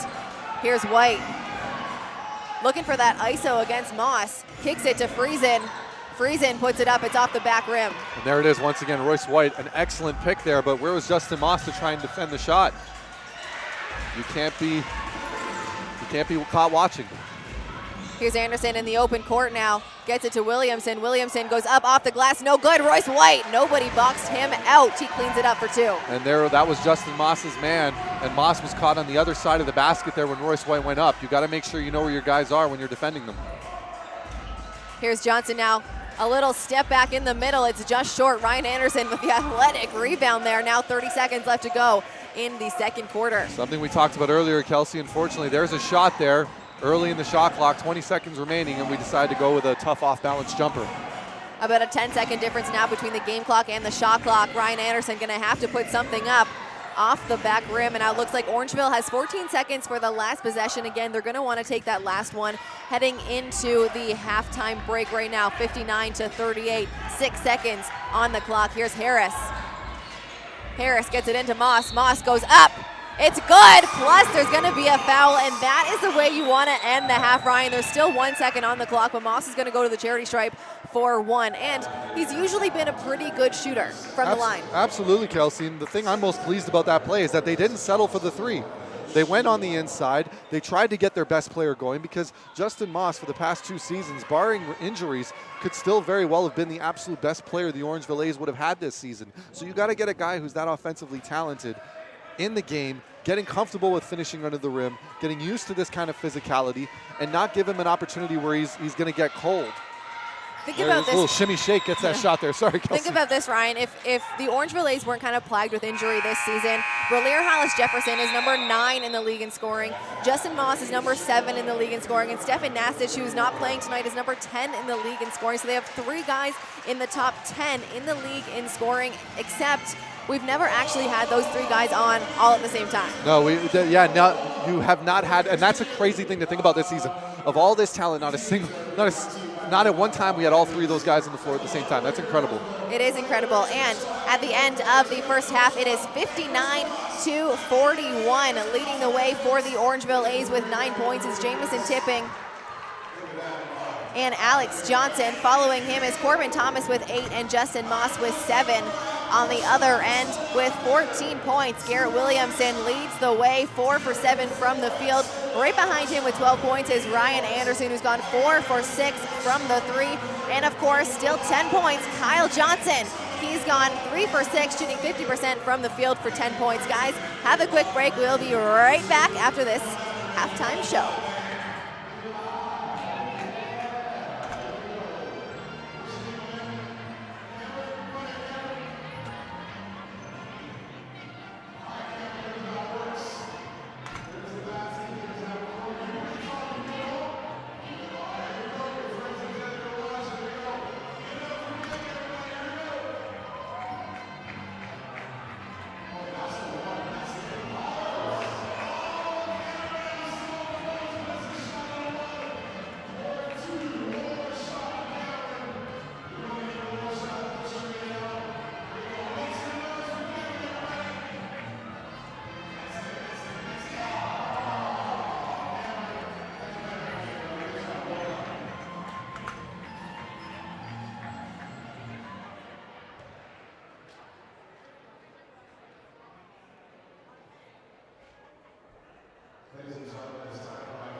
Welcome back to A's TV. It is halftime here at Athlete Institute. The London Lightning leading the way in Game 3, 59-41. It's a do-or-die game here for the Orangeville A's. Ryan, let's take a quick look at the stats in the first half, leading the way for the Orangeville A's. No one in double digits right now, Ryan, and I think that's kind of the thing that's going to stand out the most right now, leading the way with 9 points. Anthony Harris, as well as Alex Johnson. 8 points goes to Corbin Thomas. 7 points with Justin Moss, and a couple guys with 4 or 2 points. We got to shout out Rick Bodiford, though. We're not seeing the start that we want to see from him. Still at 0 points, and he's a guy that needs to contribute. And I think in the second half, he's going to be someone who's going to be able to go off just because of his familiarity with this gym. Not only that as well, but also this is a guy that, as you said, Kelsey, a lot of people lean on. A lot of people care about in this organization. And speaking of Rick Bodiford, though, we also want to say a very quick shout out to his sister, Mika Billings. Congratulations from your big brother for graduating from Georgia State University. And of course, a big congratulations from all of us here at the Orangeville A's. And best of luck in continuing in the rest of your endeavors for your life. And once again, congratulations. And thanks for watching, Mika. Yeah, thank you, Mika. Appreciate it. Thank you. On the other end, the London Lightning is led by number 15, Garrett Williamson. He's got 14 points. Brian Anderson, he's got 12. Alex Johnson with 10, and Royce White with 9. Ryan, when you look at those kind of stats, when Orangeville has nobody in double digits right now, London has 4, and then one guy 1 point away. What does that say about the offense that's happening right now between the Orangeville A's and the London Lightning? It really just feels like at this point, Kelsey, the guys are rushing. And, you know, you've got these moments of brilliance, really, where if guys are heating up, they're finding the shooter. They're finding guys that are feeling the hot hand. And when you have that going for you up until this point, that's a positive. But with that being said, guys are just missing shots right now. They're missing open opportunities, and they're missing other things. I think, Ryan, to go with what you're saying right now, it's 59-41, and like you said, London being very kind of picky with their shots. Orangeville chucking a lot up. Orangeville actually has more shots than London does. They shot 43 field goals. On the other end, London's only shot 36. Well, what does that tell you, Kelsey? It tells you that the one offense, considering the fact that they're not shooting the ball well and they're down by 18 points, they're rushing their shots early in the shot clock. You want to hear 18 points quickly? London Lightning is tripling the Orangeville A's in 3-point shots made. No comment. Johnson chucks up a 3, and just as I say he heard you. It is no longer true. Johnson with a big triple. And now I'm convinced they have earbuds. They have earbuds. They're listening to us talk. Here's Ryan Anderson. Gets it into White. I love this matchup between White and Moss. He goes up off the glass. It is good for 2 points. Chelsea, I'm just going to say this right now. Nobody else is making that shot in this league consistently. Only Royce White. Bodiford scores his first 2 points. Mika, that one's for you, girl. There you go. Rick Bodiford finding a quick way to the basket, and that's what he needs to keep doing now. Just get a little bit of fire in his belly, if you will. Like I said at halftime, Rick Bodiford is one of those players you're going to have to look out for in this second half. Although he had a quiet first half, he's one of those guys, he's very clutch. I mean, how many game winners did we see him have last season? He's also kind of always doing the right thing at the right time, and now's the time where he needs to step up, as well as a whole bunch of other guys need to step up, because this game is not away from the Orangeville A's right now. We've seen way bigger comebacks in way less time. We've seen 40-point swings this year, literally just a month and a half ago when that happened. But the Orangeville A's, they're unfortunately a poor breakdown on defense, and they got to try and have a way to respond right now. Johnson into Moss. Moss goes up. He wanted that one to fall. Mad at himself right now, kind of in a crouching position, holding his head, but he will go to the line for 2 shots. He wanted that 3-point play, though. He does, but you know what? You know how you remedy that, Kelsey? By going strong to the basket, not fading away and not settling for floaters. If you're the big man that you know you can be, and once again, of course, Justin Moss is one of the better softer touches from big men in this league, but we have seen him time and again be able to go to the basket at will and finish at the rim, and that's something that he's going to need to be able to do more consistently in this second half, because that's how you eliminate those little in and out foul calls. Moss, no good from the line for the first one. In that last game, he had 22 points, 5 rebounds. Ryan still sitting in single digits right now at 7. Well, this is puzzling, though, even just considering how efficient he was at the beginning of this year from the free throw line, and to miss 2 in a row now. And that's been a huge story for the Orangeville A's so far as well. They're only shooting just above 50%. Actually, now they're shooting below 50% from the free throw line. Alex Johnson scoops it up. 10 minutes left to go on the clock. Over to Bodiford. Bodiford, he's got his best friend, Rajon Rondo, in the crowd right now cheering him on. There's going to be a foul on the play there, and it's going to stay with the Orangeville A's on the sideline.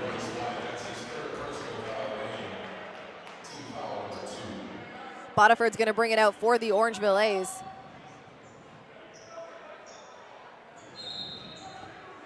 "15 seconds on the shot clock. He gets it up to Moss.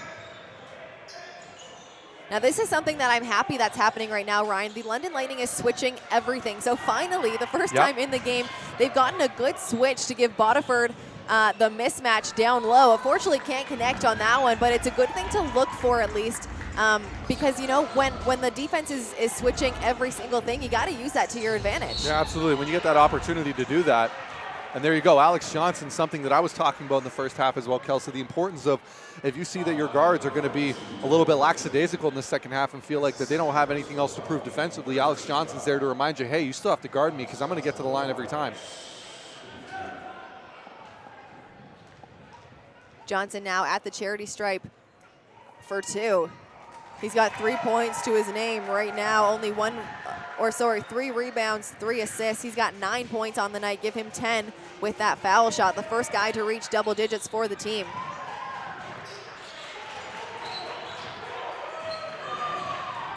Williamson bringing it up for this visiting team. He turns the corner, kicks it out to Anderson. Anderson looks for the shot, but decides to pull it out over to Cadogan.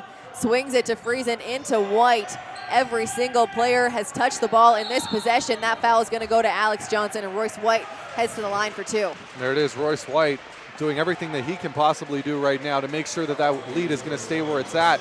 Royce White really, and this really is a testament to the depth of this London Lightning team, Kelsey, because Royce White, how little of a factor was he in this huge run that London has made to gain such a lead that they have right now. Royce White, although he's not the leading scorer on his team right now, sitting at only 9 points, he's a big factor in why they're leading. Yep, he's 4 for 4 from the field. He's 1 for 2 from the free throw line so far, but he's also got 9 rebounds. He's already just with 9:26 to go in the third quarter, he's already a point and a rebound away from a double-double. So it really just kind of gives you an idea of he picks his spots like nobody else in this league. On top of that, he's so great at drawing fouls that he's put, Justin Moss with 3 fouls. A lot of the guys having fouls now and getting into a little bit of foul trouble just because of him. Yep. There he is knocking the second one down. So he's just 1 rebound away from that double-double now with 10 points and 9 rebounds. That's nothing for him, though, when you think about in game 1, he had a triple-double, 25 points, 11 rebounds, 11 assists. Yep. And that's when they needed him. But once again, you've got a team here, 17-point lead, and he's been a very, very minimal factor on the score sheet at least. Moss tries to get that offensive rebound. It's knocked out of bounds by the London Lightning. It'll stay with the Orangeville A's down low, 23 seconds on the shot clock. Justin Moss trying to work over the referees, and there are no love lost from the first half there, Kelsey. You know the thing that's interesting to see right now, Ryan? Moss is he's showing, obviously aggressively, that he's not happy about not getting that foul call. We don't see Moss get like that very often. He's very stoic usually. Very good point. And kind of showing his feelings right now probably shows just how much contact he's taking down low with Royce White. Yeah, he is, but unfortunately Royce White deals with that every single game as well, so it's kind of odd that that's a tough one. And there it is, there's a technical, and Justin Moss, he's going to get the foul, and he's going to get the technical foul for throwing the ball there. That's his 5th foul of the game as he steps off the court. He's going to be subbed off, still talking to the ref right now. And Ryan, like I said before, we do not see Justin Moss get like this. The fact that this is happening right now really shows the frustration that he's suffering on the offensive and defensive end. I'll be honest, yeah, I've never seen him this upset. And how many games have we been covering over the past 2 years? It's unfortunate to see, and unfortunately at a time where his team needs him the most to step up and start being that stoic player that he's been. Now he's got 5 fouls with largely 2 quarters to go. It wouldn't be that shocking to see him foul out in this quarter at some point. And I'll be honest, You know what, Ryan? The guys are lined up. I think they might have taken that technical foul back, which is something that doesn't happen often. But if they're lined up right now, that means the T wasn't called for him throwing that ball. So it looks like It looks like he might have taken it back, actually, so he's only going to have 4 fouls, and Royce White misses the first. Well, then Justin Moss needs to be thankful and take advantage of the situation and be the cerebral player that we've seen him be in the past. White sinks a second, so he gets 1 point and no possession after that play, as Slim Magee looks like he's going to check into the game for the first time at the next stoppage of play. Here's Bodiford at the 45. It's knocked out of bounds off of his leg. It's been that kind of game, Kelsey, I unfortunately. think the body language right now, Ryan, of the Orangeville A's kind of says it all right now. Heads down, no chins up, a couple high fives still going around though, so there is still kind of that spark that the Orangeville A's consistently have. And again, it is not done. 8 minutes, 35 seconds left to go in the third. There is still a ton of time for a comeback. Right now, the Orangeville A's just need to stick together instead of kind of imploding. There is, and there's a call there for Bodiford on the reach-in, and that's on number 15, Garrett Williamson, out of St. Joseph's. That's Bodiford's second personal foul of the game. Not someone we ever see really get in foul trouble. 8 minutes, 27 seconds left to go in the third. It is London ball on the sideline. Anderson, he's going to take it out for the visiting team. Yep, and here's the other matchup that I've actually been kind of waiting to see here, Slim Magee versus Royce White. It's the first time we've been able to see it so far this game. Slim Magee is a blocking machine, able to get that steal off of Royce White in that possession. Here's Johnson now over to Bodiford. This is his spot. He goes up. It's no good, just long, but he is going to go to the charity stripe now for 3 points. Ryan, how many times in the last 2 seasons covering Rick Bodiford have we seen him get the foul on the three-point line? It's something that doesn't happen too often, and he does it a whole ton. So good at drawing that foul on the line. He does something incredibly well and it's really just part of his form though, is when he lets go of that ball, how far out his hand is fully extended every time, and how far out does he leave it out there for the defender to come and knock it loose whenever after he's let it go. It's one of those little tricks of the trade that he's kind of gained from taking those shots in the corner and being used to it, because he knows that when he finds those open shots, a defender will be flying at him. So by leaving it out there after the shot's gone off, whether it goes in or not, he's still being able to play the percentage of saying, hey, maybe someone will knock onto my shooting hands and the referee will be willing to call it. Bodiford goes 1 for 1 right now. He's got one more now at the line.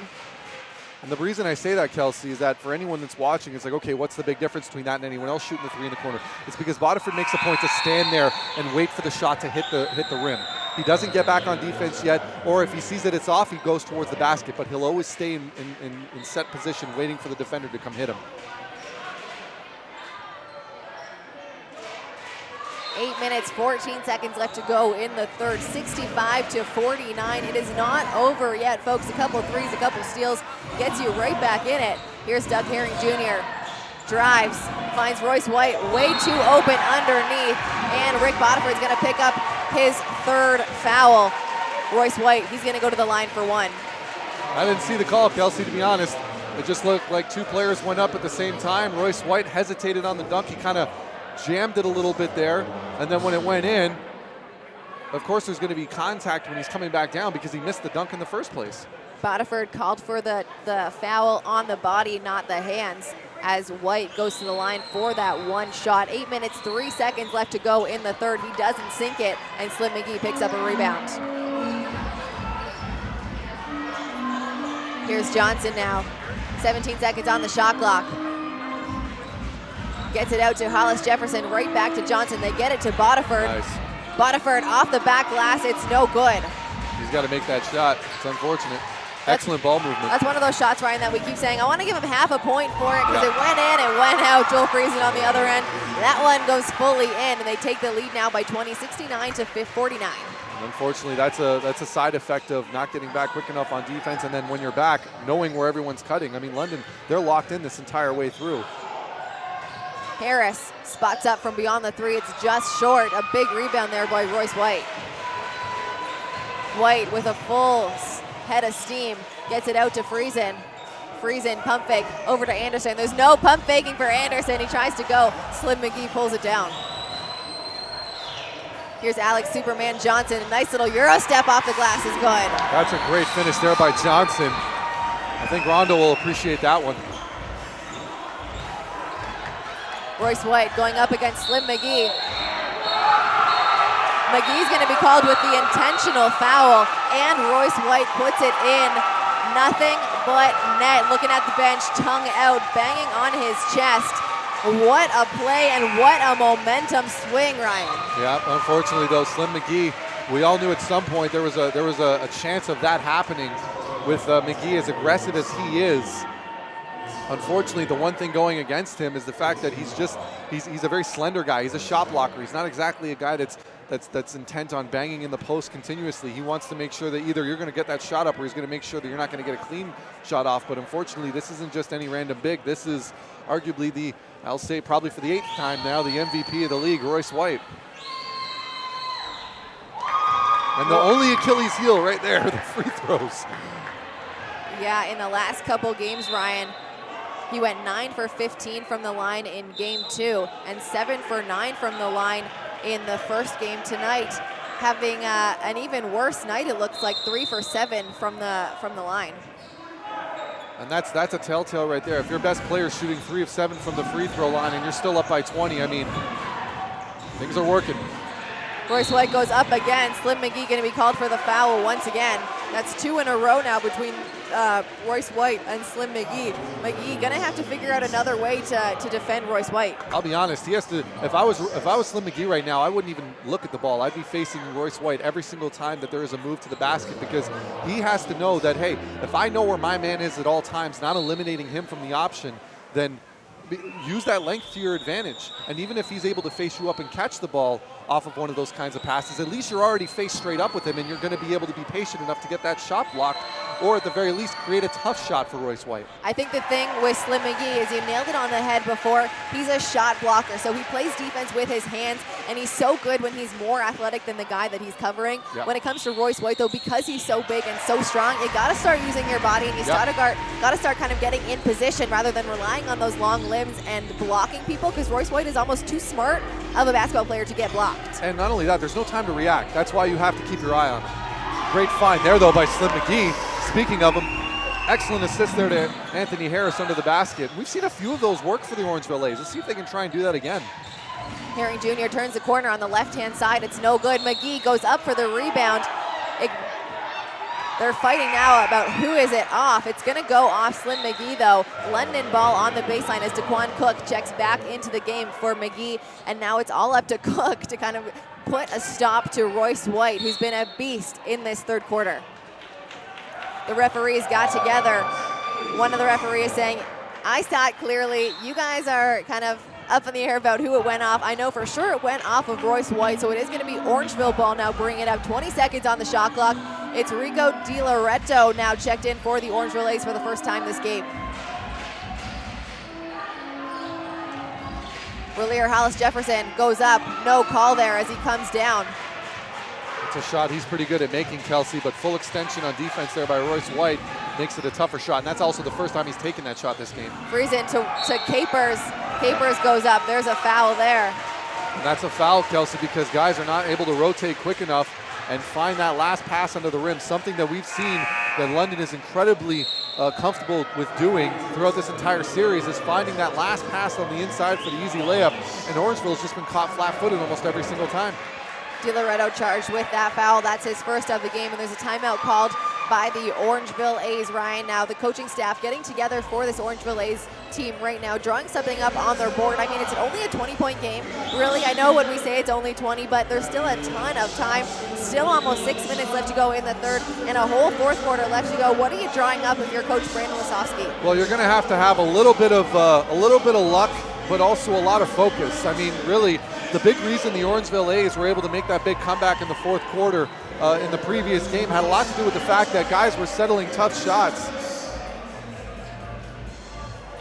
Guys were settling for tough shots. And more importantly than that, though, it just seemed like there was a bit of a lackadaisical effort on defense from the London Lightning. It just didn't seem like they were as focused as they should have been in going up against another professional basketball team.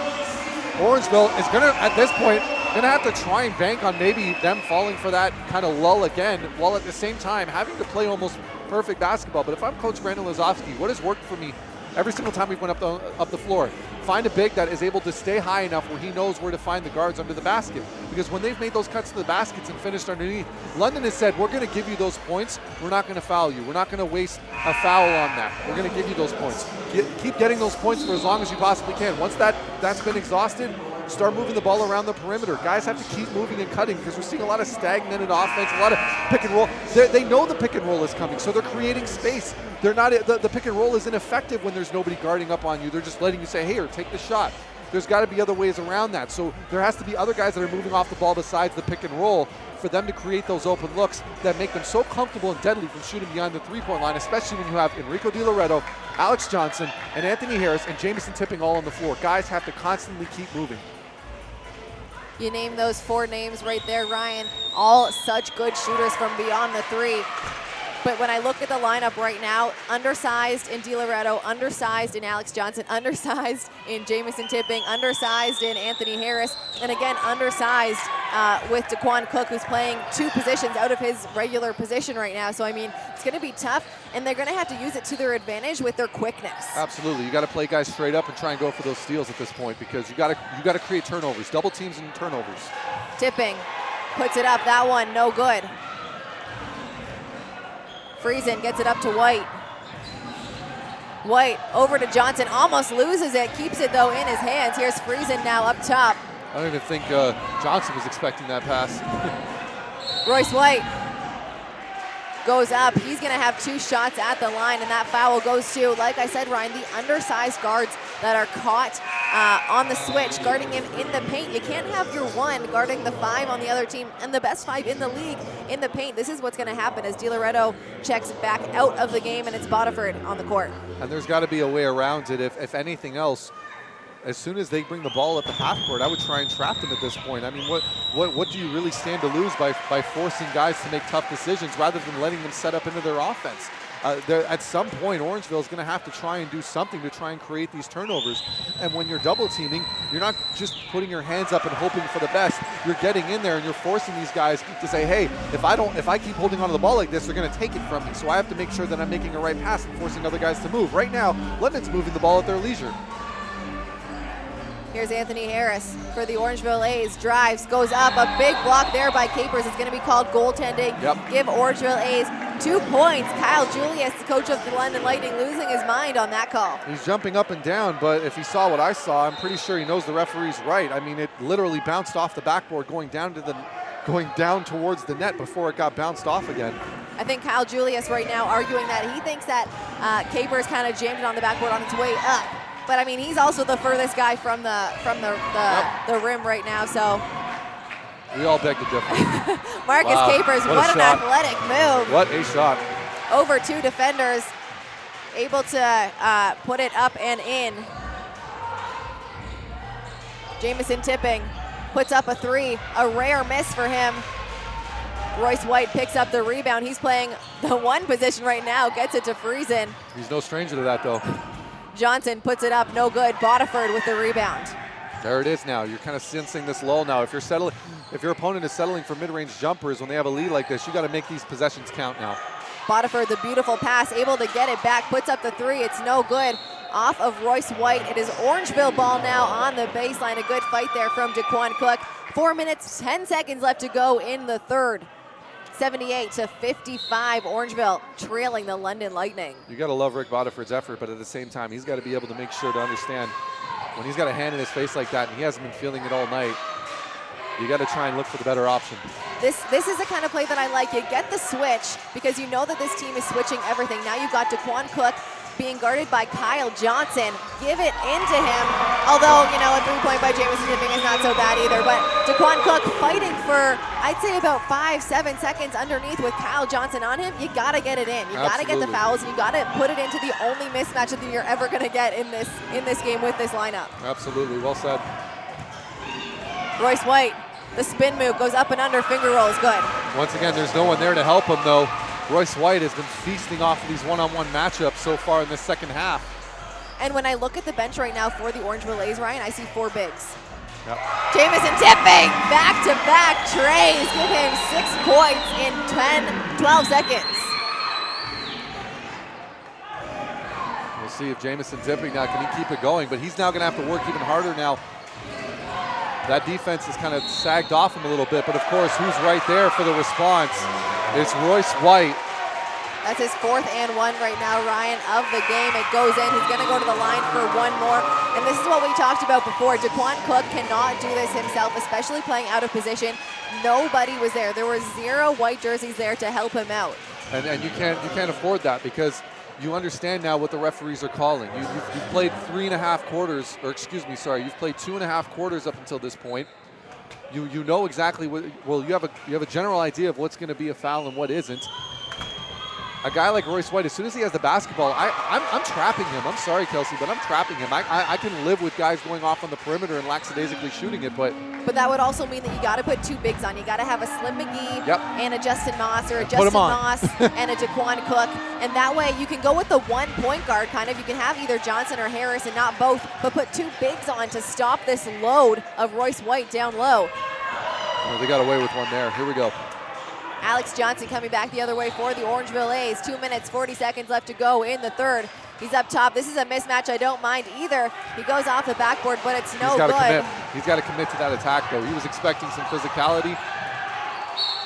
Royce White drives his 5th and 1 of the night. That one against Rick Bodiford.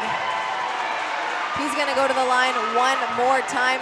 Like I said, Ryan, Royce White is an absolute load. Give him 28 points on the night, and he has a chance at the foul line to get one more. I think Justin Moss is going to check in, hopefully be a little bit of a matchup for him that's going to be able to match physicality in the paint. Yeah, absolutely. And once again, though, and that was the gamble that the coaching staff took by putting on shooters, is saying, okay, let's see if we can try and get our shots off. But unfortunately, they were only taking they only took about 2 or 3 threes to begin with. 2 of them came from Jamison Tipping. And then at the other end, they were just getting absolutely obliterated by Royce White, who I'm convinced this has been a running gag throughout our broadcast the whole season. They have earbuds in our ear because we were talking about how little of a factor he was going into this 3rd quarter with 9 points. And now all of a sudden he erupts for 19 in this quarter with still 2:30 to go. I mean, it's just one of those things that London is, whether it's the coaching staff, whether it's the players on the floor, everyone's recognizing the mismatches that they have, and they're taking full advantage of it. And unfortunately, Orangeville, anytime that they're getting in a mismatch, they're not completely executing. Either it's a missed open 3, or it's not getting it to the big man when he's guarded by a guy half his size. It's these little things that we've kind of talked about throughout this broadcast that is really the reason why, even when Orangeville looks like they might be threatening even a little bit, London steps right back up and goes, nope, not today. Like you said, Ryan, heading into this one, Royce White had 9 points and 9 rebounds, now sitting at 28 points and 14 rebounds. When a player of his caliber on a team who he's surrounded by very, very good players, all-stars, all in their own right. What is it that, I mean, how important is it for a player like that, and what impact does it make for a player to go that crazy in 1 quarter and bring the lead now to 85-61? Well, when you have a player of that caliber that can, here's the most important thing you have to remember about Royce White that kind of distinguishes him from a lot of other players in this league. If he wanted to, he can create his own shot.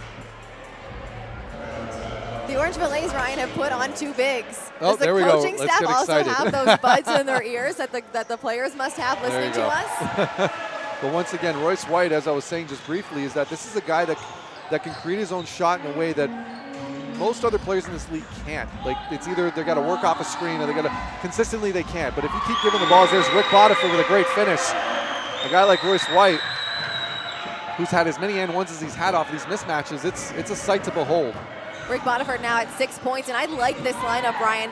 You got Anthony Harris playing that 1 position. You got Rick Bodiford and Jamison Tipping able to chuck it from beyond the 3. And you got 2 of the best bigs on the team right now, able to rebound and defend Royce White. Even able, I mean, if they switch, there's no problem. If Royce White was to switch with like Jamison Tipping, he's tall, yes, he has big stature, but he's not a big. Here's Justin Moss now.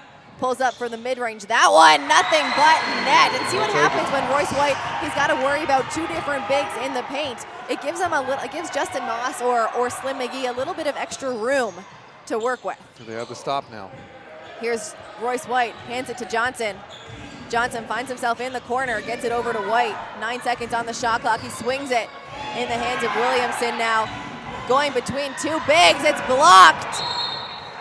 by Slim Magee, and that is what Slim Magee does so well. He is a block party machine, and when the player is a little bit less athletic than him or a little bit shorter, he's able to use his hands, and that's what I like to see from him, not on someone like a 5, but him playing a 4 position. It's perfect. Absolutely, it is. And once again, there it is, the intimidation factor he was trying to put there. Gets it again. He gets 2 fouls in a row now against Williamson, and that is only... Blocks. Yeah, sorry. Wow, what am I saying? He gets 2 blocks there against Williamson. Only good for momentum as Justin Moss goes back-to-back mid-range jumpers in the face of Royce White. And that's it, though. But that's something Justin Moss has been incredibly good at. MAC Player of the Year just a couple years ago with University of Buffalo. Slim Magee as well in the paint. There's a record-breaking block getter for his conference in college. They've got some very talented bigs on the floor right now. That's 3 stops in a row now, Ryan, for the Orangeville A's. A little miscommunication there between Jamison Tipping and Rick Botifer, but you know what? I like seeing that kind of miscommunication because they're pushing the ball. They're using their height and their speed to get the ball up and get going when they have to. Only 40 seconds left in the 3rd quarter. They're going to have to make a run for it soon, and this is the lineup to do it. It really is at this point. You've got a couple of veterans on this team of Harris, Tipping, and Botifer, and then you've got the bigs. There's a big shot there, though. Doug Herring Jr. with the triple bucket. It's good to bring his team now to 89. Only 26 seconds left to go. About a 5-second difference between the game clock and the shot clock. Here's Rick Botiford. Pulls up at the elbow. That one's nothing but net. When I said that the second half was Rick Botiford's half, I was not lying. He's now got 8 points in the half. And Kelsey, how many times have we seen this, though, from the Orangeville A's where, you know, after a really cold start, they just start finding the shot. But there's Williamson the response. Answers it at the buzzer with a big 3-pointer. Now heading into this last quarter, Ryan, it's 92-69. And really, once again, like when you're seeing the Orangeville A's, they're starting to kind of find their wheels offensively. But unfortunately, this is the importance of playing tough defense throughout the entire game, because you'd rather try and find your wheels offensively when you're down by 10 as opposed to being down at this point by 23. That's a problem. That is something that needs to be fixed. And unfortunately, though, they're only going to have so much time left. They've got 1 quarter left to try and remedy this.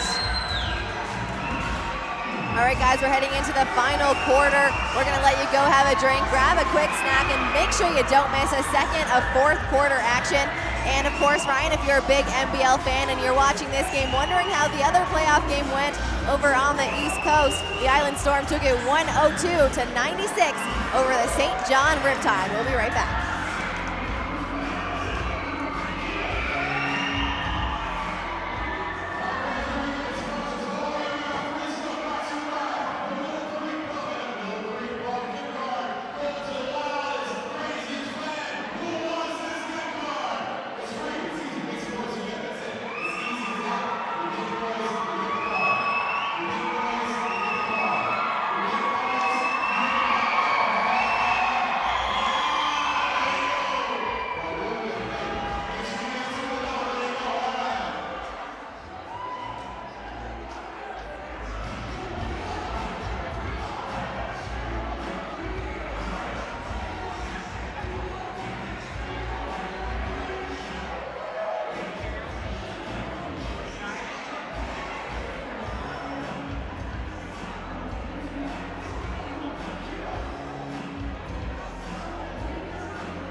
Welcome back to A's TV. You are tuned in to 4th quarter action. Kelsey Wright-Johnson, Ryan Greco bringing you the last 12 minutes of Game 3 here at Athlete Institute. It's a quick foul there for Jamison Tipping. That's his 3rd personal foul of the game. 17 seconds on the shot clock. It's London ball on the sideline right now. Ryan, they're leading 92-69. That was a tough go about it for Tipping, because all he was doing was just kind of squaring up to his defender, who lost his own balance. And there's it's like another foul. Tipping's gonna pick up 2 fouls, Ryan, in 14 seconds. 14 seconds there, and that's going to be his fourth foul of the game. Both off-ball fouls, too. I don't love that. No, not at all. The first one, I think, was just bad luck. The second one there, though, that's not necessary. That might have been a frustration because of the bad luck. A deadly combination there. Johnson puts it in on the right-hand side, the reverse for 2 points. And we've seen that a number of times in this game, no matter who's on the floor for the Orangeville A's. They just, the London Lightning, they just love that inbound play. They just keep finding ways to the basket. Bodiford up to Tipping. Tipping being guarded closely by Anderson. He goes up, puts it in for 3 points, and he's going to go to the line for one more. Ryan, the first 4-point play that we have seen in this playoff series. It's an exciting play we don't get to see often, and it's needed right now. He brings his team to 72, and a good shooter from the foul line could bring it to 73. That's about as clever as it comes around, and really it's all about Tipping right now in the first 34 seconds of this quarter, Kelsey. He's just gotten involved in every major play and completes the 4-point play. Here we go. I'm sure Twitter is all about Jamison Tipping right now. 2 fouls and a 4-point play, not even 40 seconds into the fourth quarter. Here's Anderson, one of the best shooters in the league, puts it up, and that's why he is leading the league right now in 3 points made per game. I really don't understand how he's getting himself so wide open this late into the series and just getting shots off whenever he wants. I mean, that's just lazy defense. Tipping looking for the answer here. That one just off the back rim. Justin Moss out to Harris. 19 seconds on the shot clock. Harris turns the corner, and there's an illegal screen there on Justin Moss. That's going to be his 5th of the game. And unfortunately, Kelsey, sometimes you can see when a team is not expecting to get the rebound, and then you see an entire play or entire set kind of carry out like that, where no one was really expecting to get the ball back. So we'll just try and make the most of it, it seems. You can't be thinking like that when your season, your playoff lives are on the line. Kyle Johnson drives, kicks it out to Anderson. He's wide open once again. Ryan, 2 for 2 now from beyond the 3. He is absolutely lethal from beyond the arc. Give him 5 threes on the night. Rick Bodiford looking for the answer. He's blocked by Williamson. Gets it out, though. It's stolen by Doug Herring Jr. Here's Anderson. Puts it up, and Williamson with the alley-oop. 10 minutes, 20 seconds left to go in the game. If that's not a momentum swing, Ryan, I'm not sure what is. There's a timeout called now by the Orangeville A's. Slim Magee looking to get into a little tuffle there. He's looking to have a few words with Marvin Singleton, who hasn't even played a second of this game yet. And that's the thing where you should just leave it at. He hasn't played a minute in this game, so what does it matter what he says? Keep playing. You don't like it, score more points. Like, at this point, it's not like it's impossible. It's not like you can't. It's not like it's, we've seen these turns happen. And heck, we've seen it in this series happen. So at that point, you got to start making the decision that you're going to play ball more than you're going to be upset about the referees or what the bench is saying or how the crowd is reacting when they're bringing their fans with them because they've been putting together such a great season. You've got to be able to persevere in that situation on the floor. Getting upset about it and getting irritated and trying to create something that really isn't there is absolutely unnecessary, especially against a player that hasn't even seen the floor yet today. Ryan, looking at the stats right now, 10 minutes, 20 seconds left to go in the fourth. It's London leading in every single stat category right now, and if Orangeville wants to get back into this game down by almost 30 or more than almost 30 points, I think they're going to need to at least focus on one of these stats and try and make one better. Either the field goal percentage, three-point percentage, even rebounding can help bring you back into the game, but you got to lead in at least one stat to try and make a quick comeback. Yeah, absolutely. Well said, Kelsey. And really, if there's any stat that I think I'd want to see them, I just want to see more contested shots. I want to see when London puts that ball up, I need to see a hand in their face. Because if you're consistently doing that, it doesn't matter if it goes in or not. At some point, those are going to start going your way when you're playing tough defense like that. Because the reason guys get hot in the first place is because they have those open looks. 9 times out of 10, that's the reason why. Unless your name is Steph Curry or Klay Thompson, when a hand is in your face almost every single time, odds are you're not exactly going to have the best shooting night. But Orangeville hasn't done that. And as a result, this is why they're down by 29 right now. Well said, Ryan. We talk about the best shooter on the London Lightning and Ryan Anderson. He's 6 for 9 from the line, but not not one of those, I don't think, has been completely contested. No, not at all. I really do believe he's had 2 or 3 shots in that first half where he was contested. Every shot after that, even the shots that he's missed, I mean, we can rewind the tape, and I said a couple of times, we got lucky there. We got lucky because we're leaving shooters open like that, and it's not just Ryan Anderson. There's Williamson, there's Herring, there's all sorts of guys on this floor that can hit those shots. You got to make sure you're staying tough defensively. Harris goes up, an offensive rebound by Rick Bodiford. He just can't clean it up underneath. A steal now by Relier Hollis Jefferson. He goes up, and there is going to be a foul called there on Doug Herring Jr. Hollis Jefferson's going to go to the line for 2 shots. I'll be okay with that right there, as long as you're going in, creating contact, trying to get a shot off. But interestingly enough, though, we really haven't seen much of Relier Hollis Jefferson to begin with. He's only got 4 points in this game. Hollis Jefferson only had 1 foul shot so far in this game, and for the leading scorer of the Orangeville A's, you'd expect just a little bit more. Yeah, absolutely, especially when you consider the fact that he's a mismatch against almost anyone that guards him because of his length and because of his height, and more importantly, because of how comfortable he is with shooting with a hand in his face. So why they haven't given him more opportunities and more sets to let him kind of work his offensive magic is kind of a bit of a mystery to me at this point. In game 2, Ryan, he went 6 for 6 from the foul line.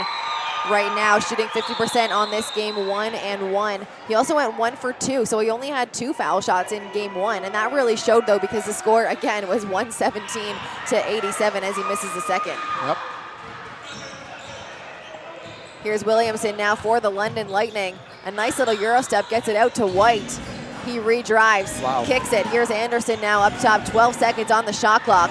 Gets it into Williamson, he rips and goes, blocked by Slim Magee, but he's gonna be charged with the foul. And there it is, when one of your shooters is attacking the rim with that kind of ferocity, you know your team is firing on all cylinders against the bigs on the opposing side. Williamson now gonna go to the line for 2 shots right now. He's second in scoring for his team, 21 points, 3 assists, 7 rebounds. Quite a night he's had. He's also shooting 100% from the 3 with those 2 shots. Williamson, first one is good. Garrett Williamson played in the D-League, Ryan. He's also been on the London Lightning since 2013, where he was the Canadian Player of the Year. He suffered a hamstring injury last year, so we saw limited minutes for him last year, but he did average 17 points on the season just last season when we saw him in the London Lightning jersey, and now averaging even more this year. And once again, though, with time comes one thing that this London Lightning squad has going for them is Jefferson with a nice finish there at the basket. They've got continuity, a lot of their players are guys that come back, they kind of understand the system, they know what's going on, the organization, and when you have that familiarity, it always makes you much more comfortable with the decisions you make on the floor, not worrying about what may happen to you next week. Johnson up to Tipping. Tipping spots up from the 3, and it's good. Jamison Tipping, get him 4 3-pointers on the night, and it forces London to call a timeout. Coach Kyle Julius not happy that they're letting Jamison Tipping get so wide open from beyond the 3 when you know that's something that he kind of relies on most. Exactly. I mean, when you let a player play to their strengths, that drives any coach crazy because you're sitting there going, you know what he's good at. And of course, Coach Kyle Julius of London, he's a guy who's going to coach. It doesn't matter if he's up by 30 or down by 30. He's going to coach every single game right to the end. And also on top of that, though, he understands better than almost anybody in this league the importance of runs, the importance of momentum, especially when you're dealing with players as young as a lot of these guys are, and how much that can affect them and affect their play on the court.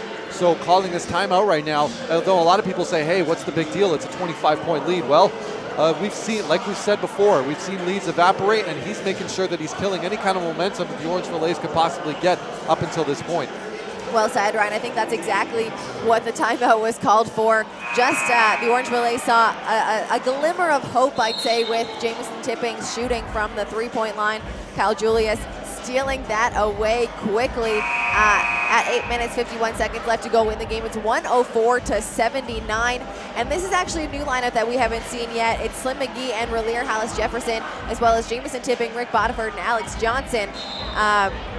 This one has kind of got it all as well. They're going only one big. Relier Hollis Jefferson is big, but I'd put him at the 4, and I'd be pretty comfortable with that. Yeah, of course. And once again, that kind of is a testament to him. He can score. Unlike a lot of guards in this league, he can score in the lower block. He's very comfortable with that turnaround fadeaway.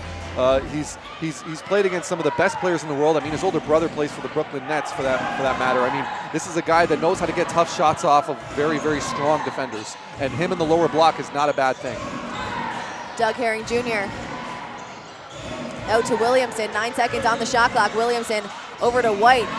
The little give and go to Williamson down low is good for 2 points. He got wide open out there on the right side block. The same mistakes the same mistakes equal the same results on that one, Kelsey.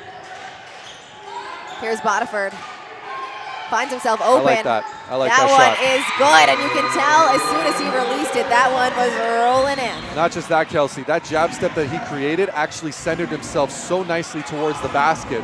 That's something that he should probably keep in the back of his head next time he goes around. Ryan Anderson, that one, no good. A little bit of a rush shot there for the shooter. Here's Hollis Jefferson now up top.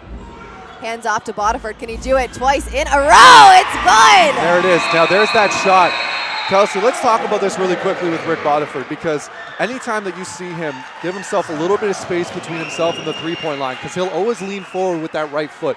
And usually it depends. If he leans too hard on that right foot, it goes wide left. If he leans too far on the right, he'll end up, or actually if he doesn't lean hard enough on that foot, it'll result in a short shot every single time.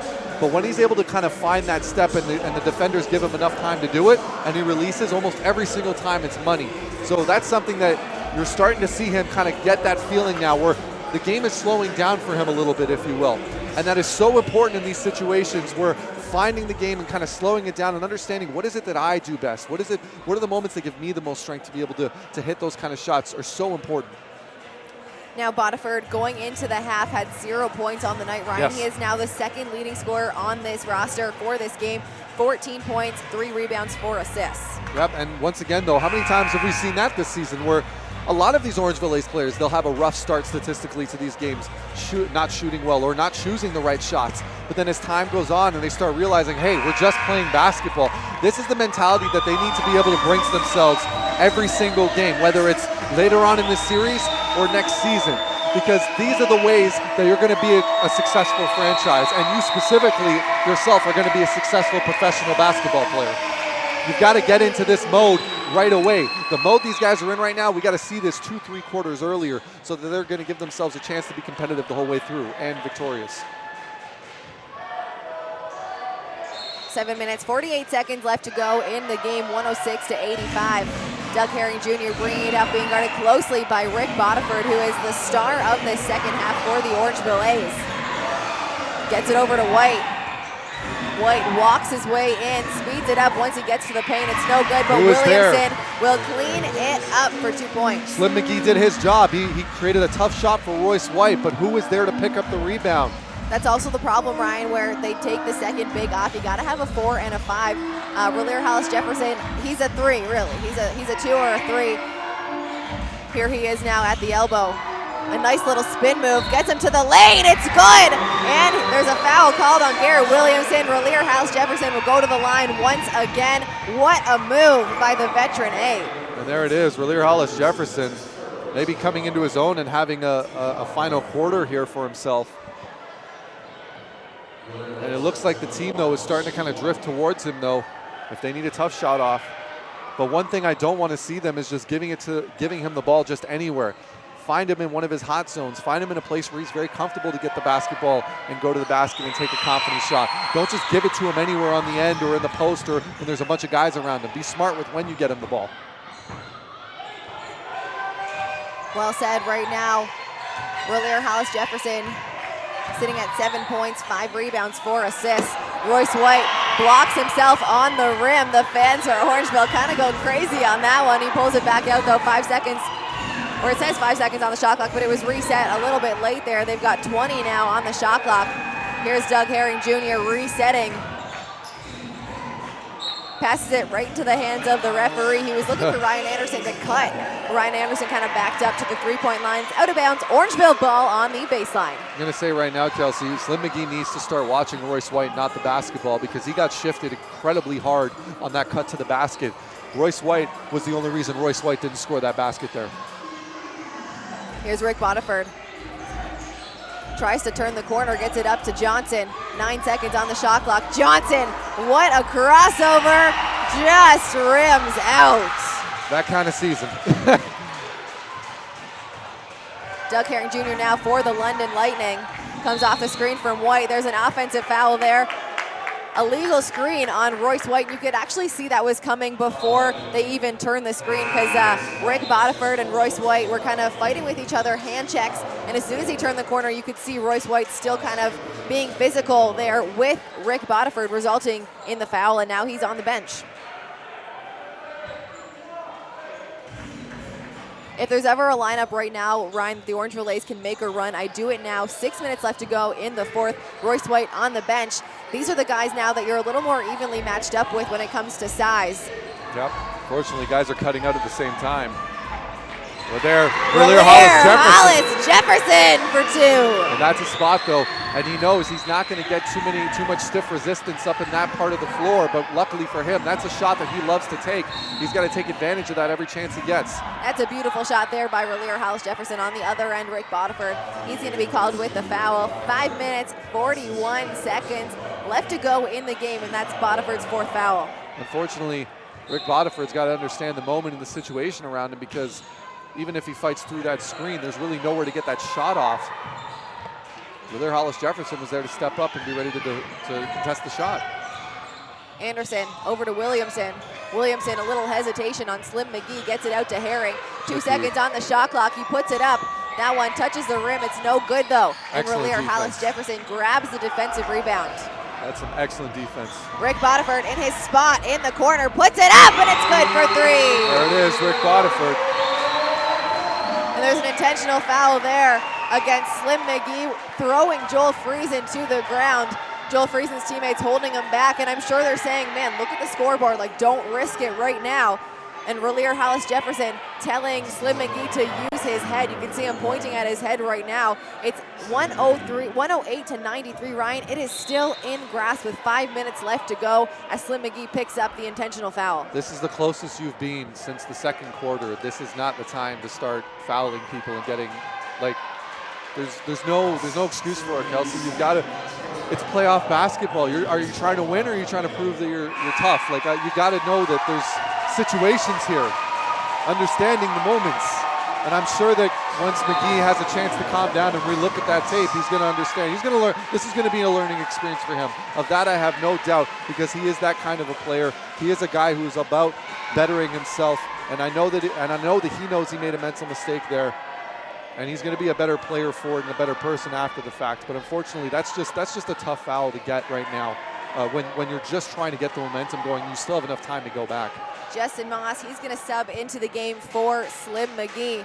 Moss, he's got a couple fouls himself. He's got 5 fouls, Ryan, so only 1 more to give. 5 minutes left to go in the game.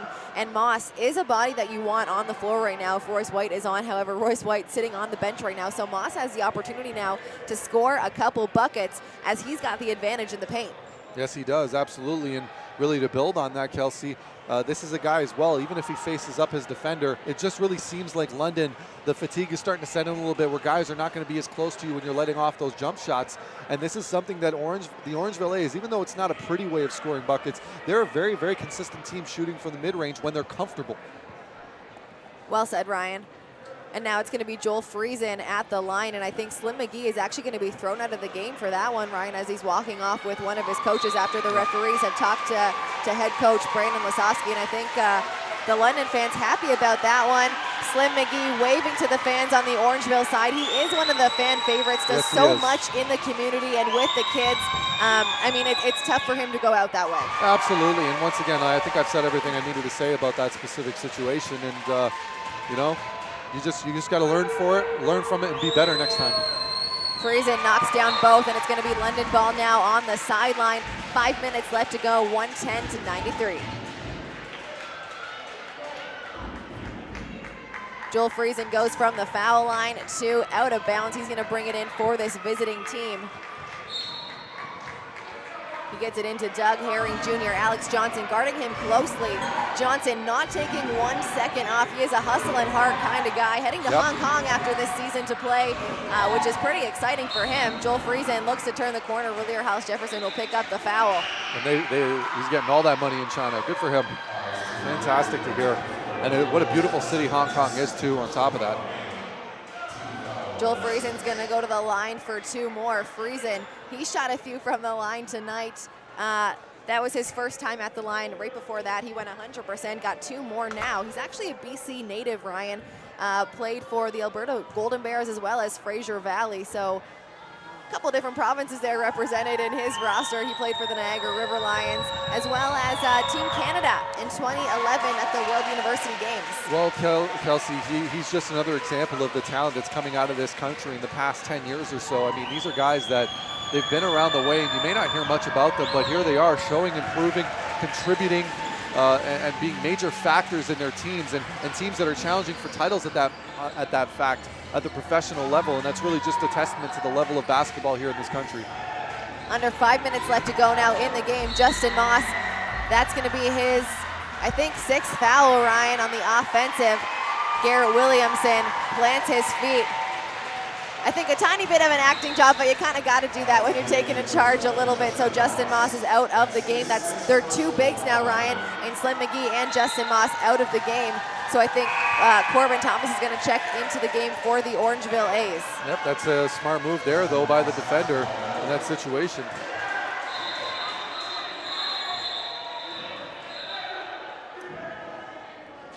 Kyle Julius now having a few words.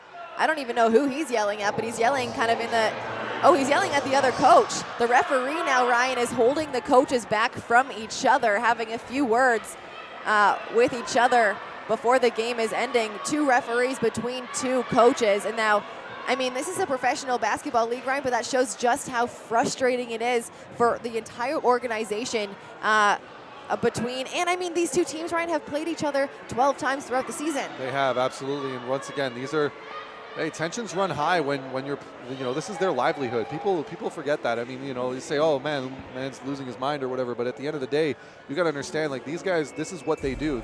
They wake up every morning. This is their job. They go to work. This is what they do. There is no side job. There is no other thing that they do in their lives. This is what they get paid to do every single day. This is how they feed their families. So when that happens, whether coaching staff or players, you got to understand that's why they get so intense about these things. Herring Jr. turns the corner. Gets it over to Anderson. 10 seconds on the shot clock, being guarded closely by Alex Johnson. Hands off to Williamson. He's able to put it in for 2 points. And there it is right there. It's just been that kind of game offensively for the London Lightning. Even when plays break down, they find the open man and they're making contested shots. You really can't do much else if you're an Orangeville defender on that one. Relier Hollis Jefferson now in the corner. Gets it out to Bodiford. Bodiford finds himself open. A little miscommunication there by London. The up and under just will not fall. Williamson picks up the rebound. 4 minutes now left to go in the game. Williamson holding it up top. He drives left, goes up, it's no good, just short as he falls to the ground. It's now Orangeville with a 5-on-4. Relier Hollis Jefferson goes coast to coast from Halifax to Victoria, BC. It's good for 2 points. That's the right decision, though. Relier Hollis Jefferson, we've seen how smooth he can be finishing at the rim, and when you can go the whole way, run down the floor like that, take advantage of it. Here's Ryan Anderson. He turns the corner. A nice little pass there to Capers. Thomas is called with the foul, and Capers is going to go to the line for 2. Unfortunately, Corbin Thomas, one more time, Kelsey, we've seen it a dime a dozen in this game. When guys are being left behind off of those screens, the Orangeville A's players feel like he made a travel move there going to the basket, but the fact remains is that the defense was really nowhere to be found and forced to foul. And really at this point, I mean, you've got to know how to defend a pick and roll when everyone's relatively the same size, Kelsey. Because that's what it is on the floor right now. Everyone's roughly about the same size. Capers sinks the first one. He's got 2 points now on the night, both of them from the line. He's got one more shot now. That one's good. Give him 3 points now on the night, all of which come from the charity stripe. Sometimes that's all it takes. That's like the kind of game that we saw Daquan Cook have, where he had 7 points on the night, all of them from the foul line. A nice little reverse layup there by Alex Superman Johnson. There's Johnson, 116-97. Johnson now 15 points, 8 assists, 4 rebounds. He's had quite the night himself too. Here's Ryan Anderson driving, a steal for Alex Johnson. He's looking to go, gets it up for Rick Bodiford, but Joel Friesen able to get his hand in it, right back over to Bodiford from the corner. He puts it up, that one, no good. That was a very tough shot, Kelsey. All he had to do was pump fake. All he had to do was pump fake. Knocked out of bounds there by the London Lightning. They had 4 guys in the paint, no white jerseys around them, but both of them go for it, and it's knocked out of bounds. It's going to be Orangeville ball now on the baseline. Alex Johnson subbed out for Anthony Harris. Just under 3 minutes now left to go. Relier Hollis Jefferson just cannot put it in. Robbed on that basket. 2:45 left to go in the 4th. Here's Doug Herring Jr. bringing it up for this Lightning team. Turns the corner, and Royce White is going to be charged with another foul, Ryan, and it's the moving screen again. That's 2 on him now for that same call. That's his 5th of the game. Yes, it is.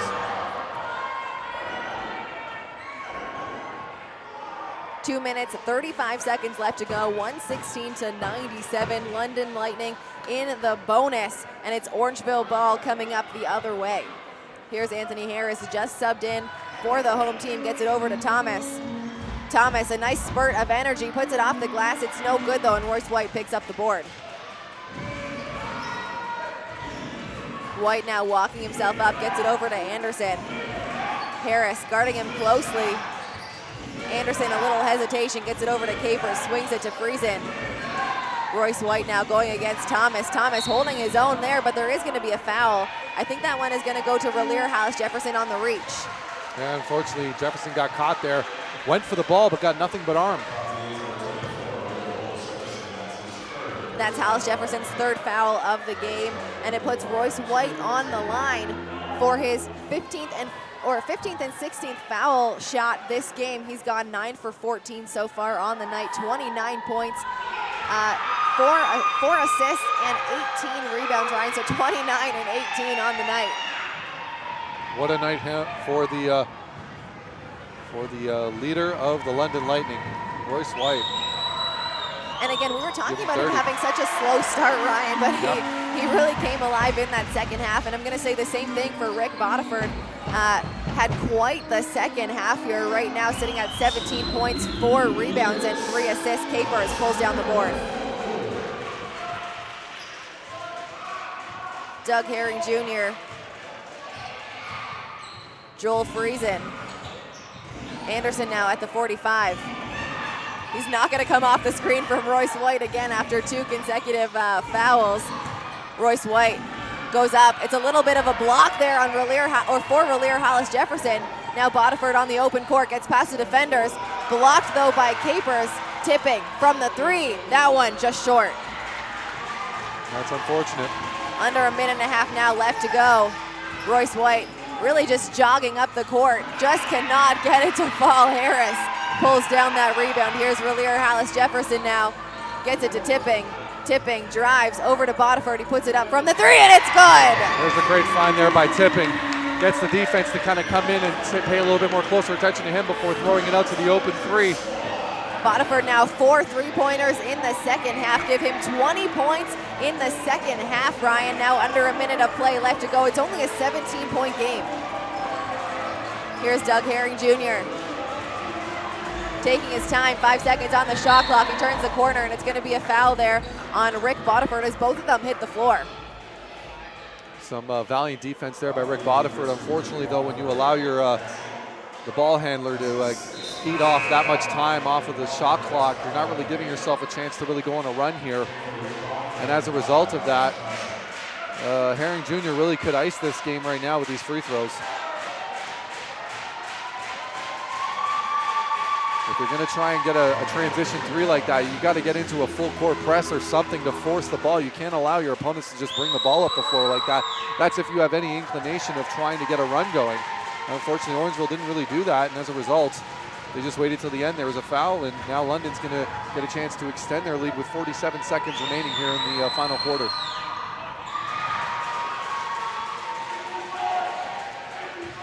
46 seconds left to go in the game. Here's Harris over to Johnson. Johnson subbed in for Rick Bodiford, who got a 6th foul on that one. Here's Ryan Anderson now in the open court, pulls it back, looking to take some time off the clock. There's about a 13-second difference between the game clock and the shot clock. Here's Herring Jr. up top, being guarded closely by Hollis Jefferson. Gets it to Capers. Hollis Jefferson really going for the block there. Capers able to put it in. That's and now Capers. there's 20 seconds left. I think that's Capers' first bucket of the game there. On the other end, that one is good for Harris. 14 seconds left to go in the game, and I think that's going to be it. Yep. Well, it was a heck of an effort here by the Orangeville A's. They had a couple of moments in this series, but unfortunately just lacked the consistency, lacked the defensive energy to really keep up with this London Lightning offense, and London just did everything right. They picked their spots, they saw the weaknesses, they had a game plan. Every single set play on the baselines was flawless, and at this point it looks like Royce White has actually had some words to say to some of the other players. And Royce White isn't actually going to shake hands. He's going to go and walk off into the locker room. Royce White, 29 points. 30 points. 30 points, Yep. 19 rebounds. Not going to shake the hands of the Orangeville A's, who just ended their season with a 3-0 playoff series. This one, 121 to 102. Everyone else shaking hands there. A couple hugs. Again, it gets heated in these games, Ryan, but these guys know that they've played together on different teams and college teams here in the NBL. It's all good once the clock stops, and with that, Orangeville A's are going to end their season. The London Lightning will go on in the playoffs. Player of the game is number 4 for the Orangeville A's, Jamison Tipping, with 15 points, 4 for 9 from the 3. A very impressive finish there by Tipping. He started off a little tough, but then Avil had a chance to really do a great job in finishing that second half. Unfortunately, just a little too late. And unfortunately, that was really the offensive set for all of the Orangeville A's. There was not a lot of cohesion in that first half. In the second half, it was a little bit better, but by then, London had already had the lead, and they knew what they needed to do to hold on to it. At the end of this one, leading the way is Rick Bodiford with 20 points, all of which came in the second half, as well as 4 rebounds and 3 assists. 17 points came from Alex Johnson, as well as dishing out 8 assists, pulling down 4 rebounds. 15 points for both Jamison Tipping and Anthony Harris. Harris also dished out 7 assists, and of course 14 points from Alir Hollis Jefferson, as well as 7 rebounds and 2 assists. On the other end, it's 30 points and 19 assists from Royce White, and 29 points added by Garrett Williamson. Yep, and once again though, unfortunately this season, as Jamison Tipping saluting the fans, I think if there's one statement that I could probably finish this season off with, Kelsey, this Orangeville A's squad, it's what if? What if we had a full lineup with non-injured players? What if we had all of our bigs available for this series? What if, guys not missing as much time as they did would have resulted in the season that they had? But as a result, everyone has injuries, everyone has issues, and it's how you deal with those injuries and issues and how healthy you can stay in these playoffs that really have an end result and how competitive you're going to be.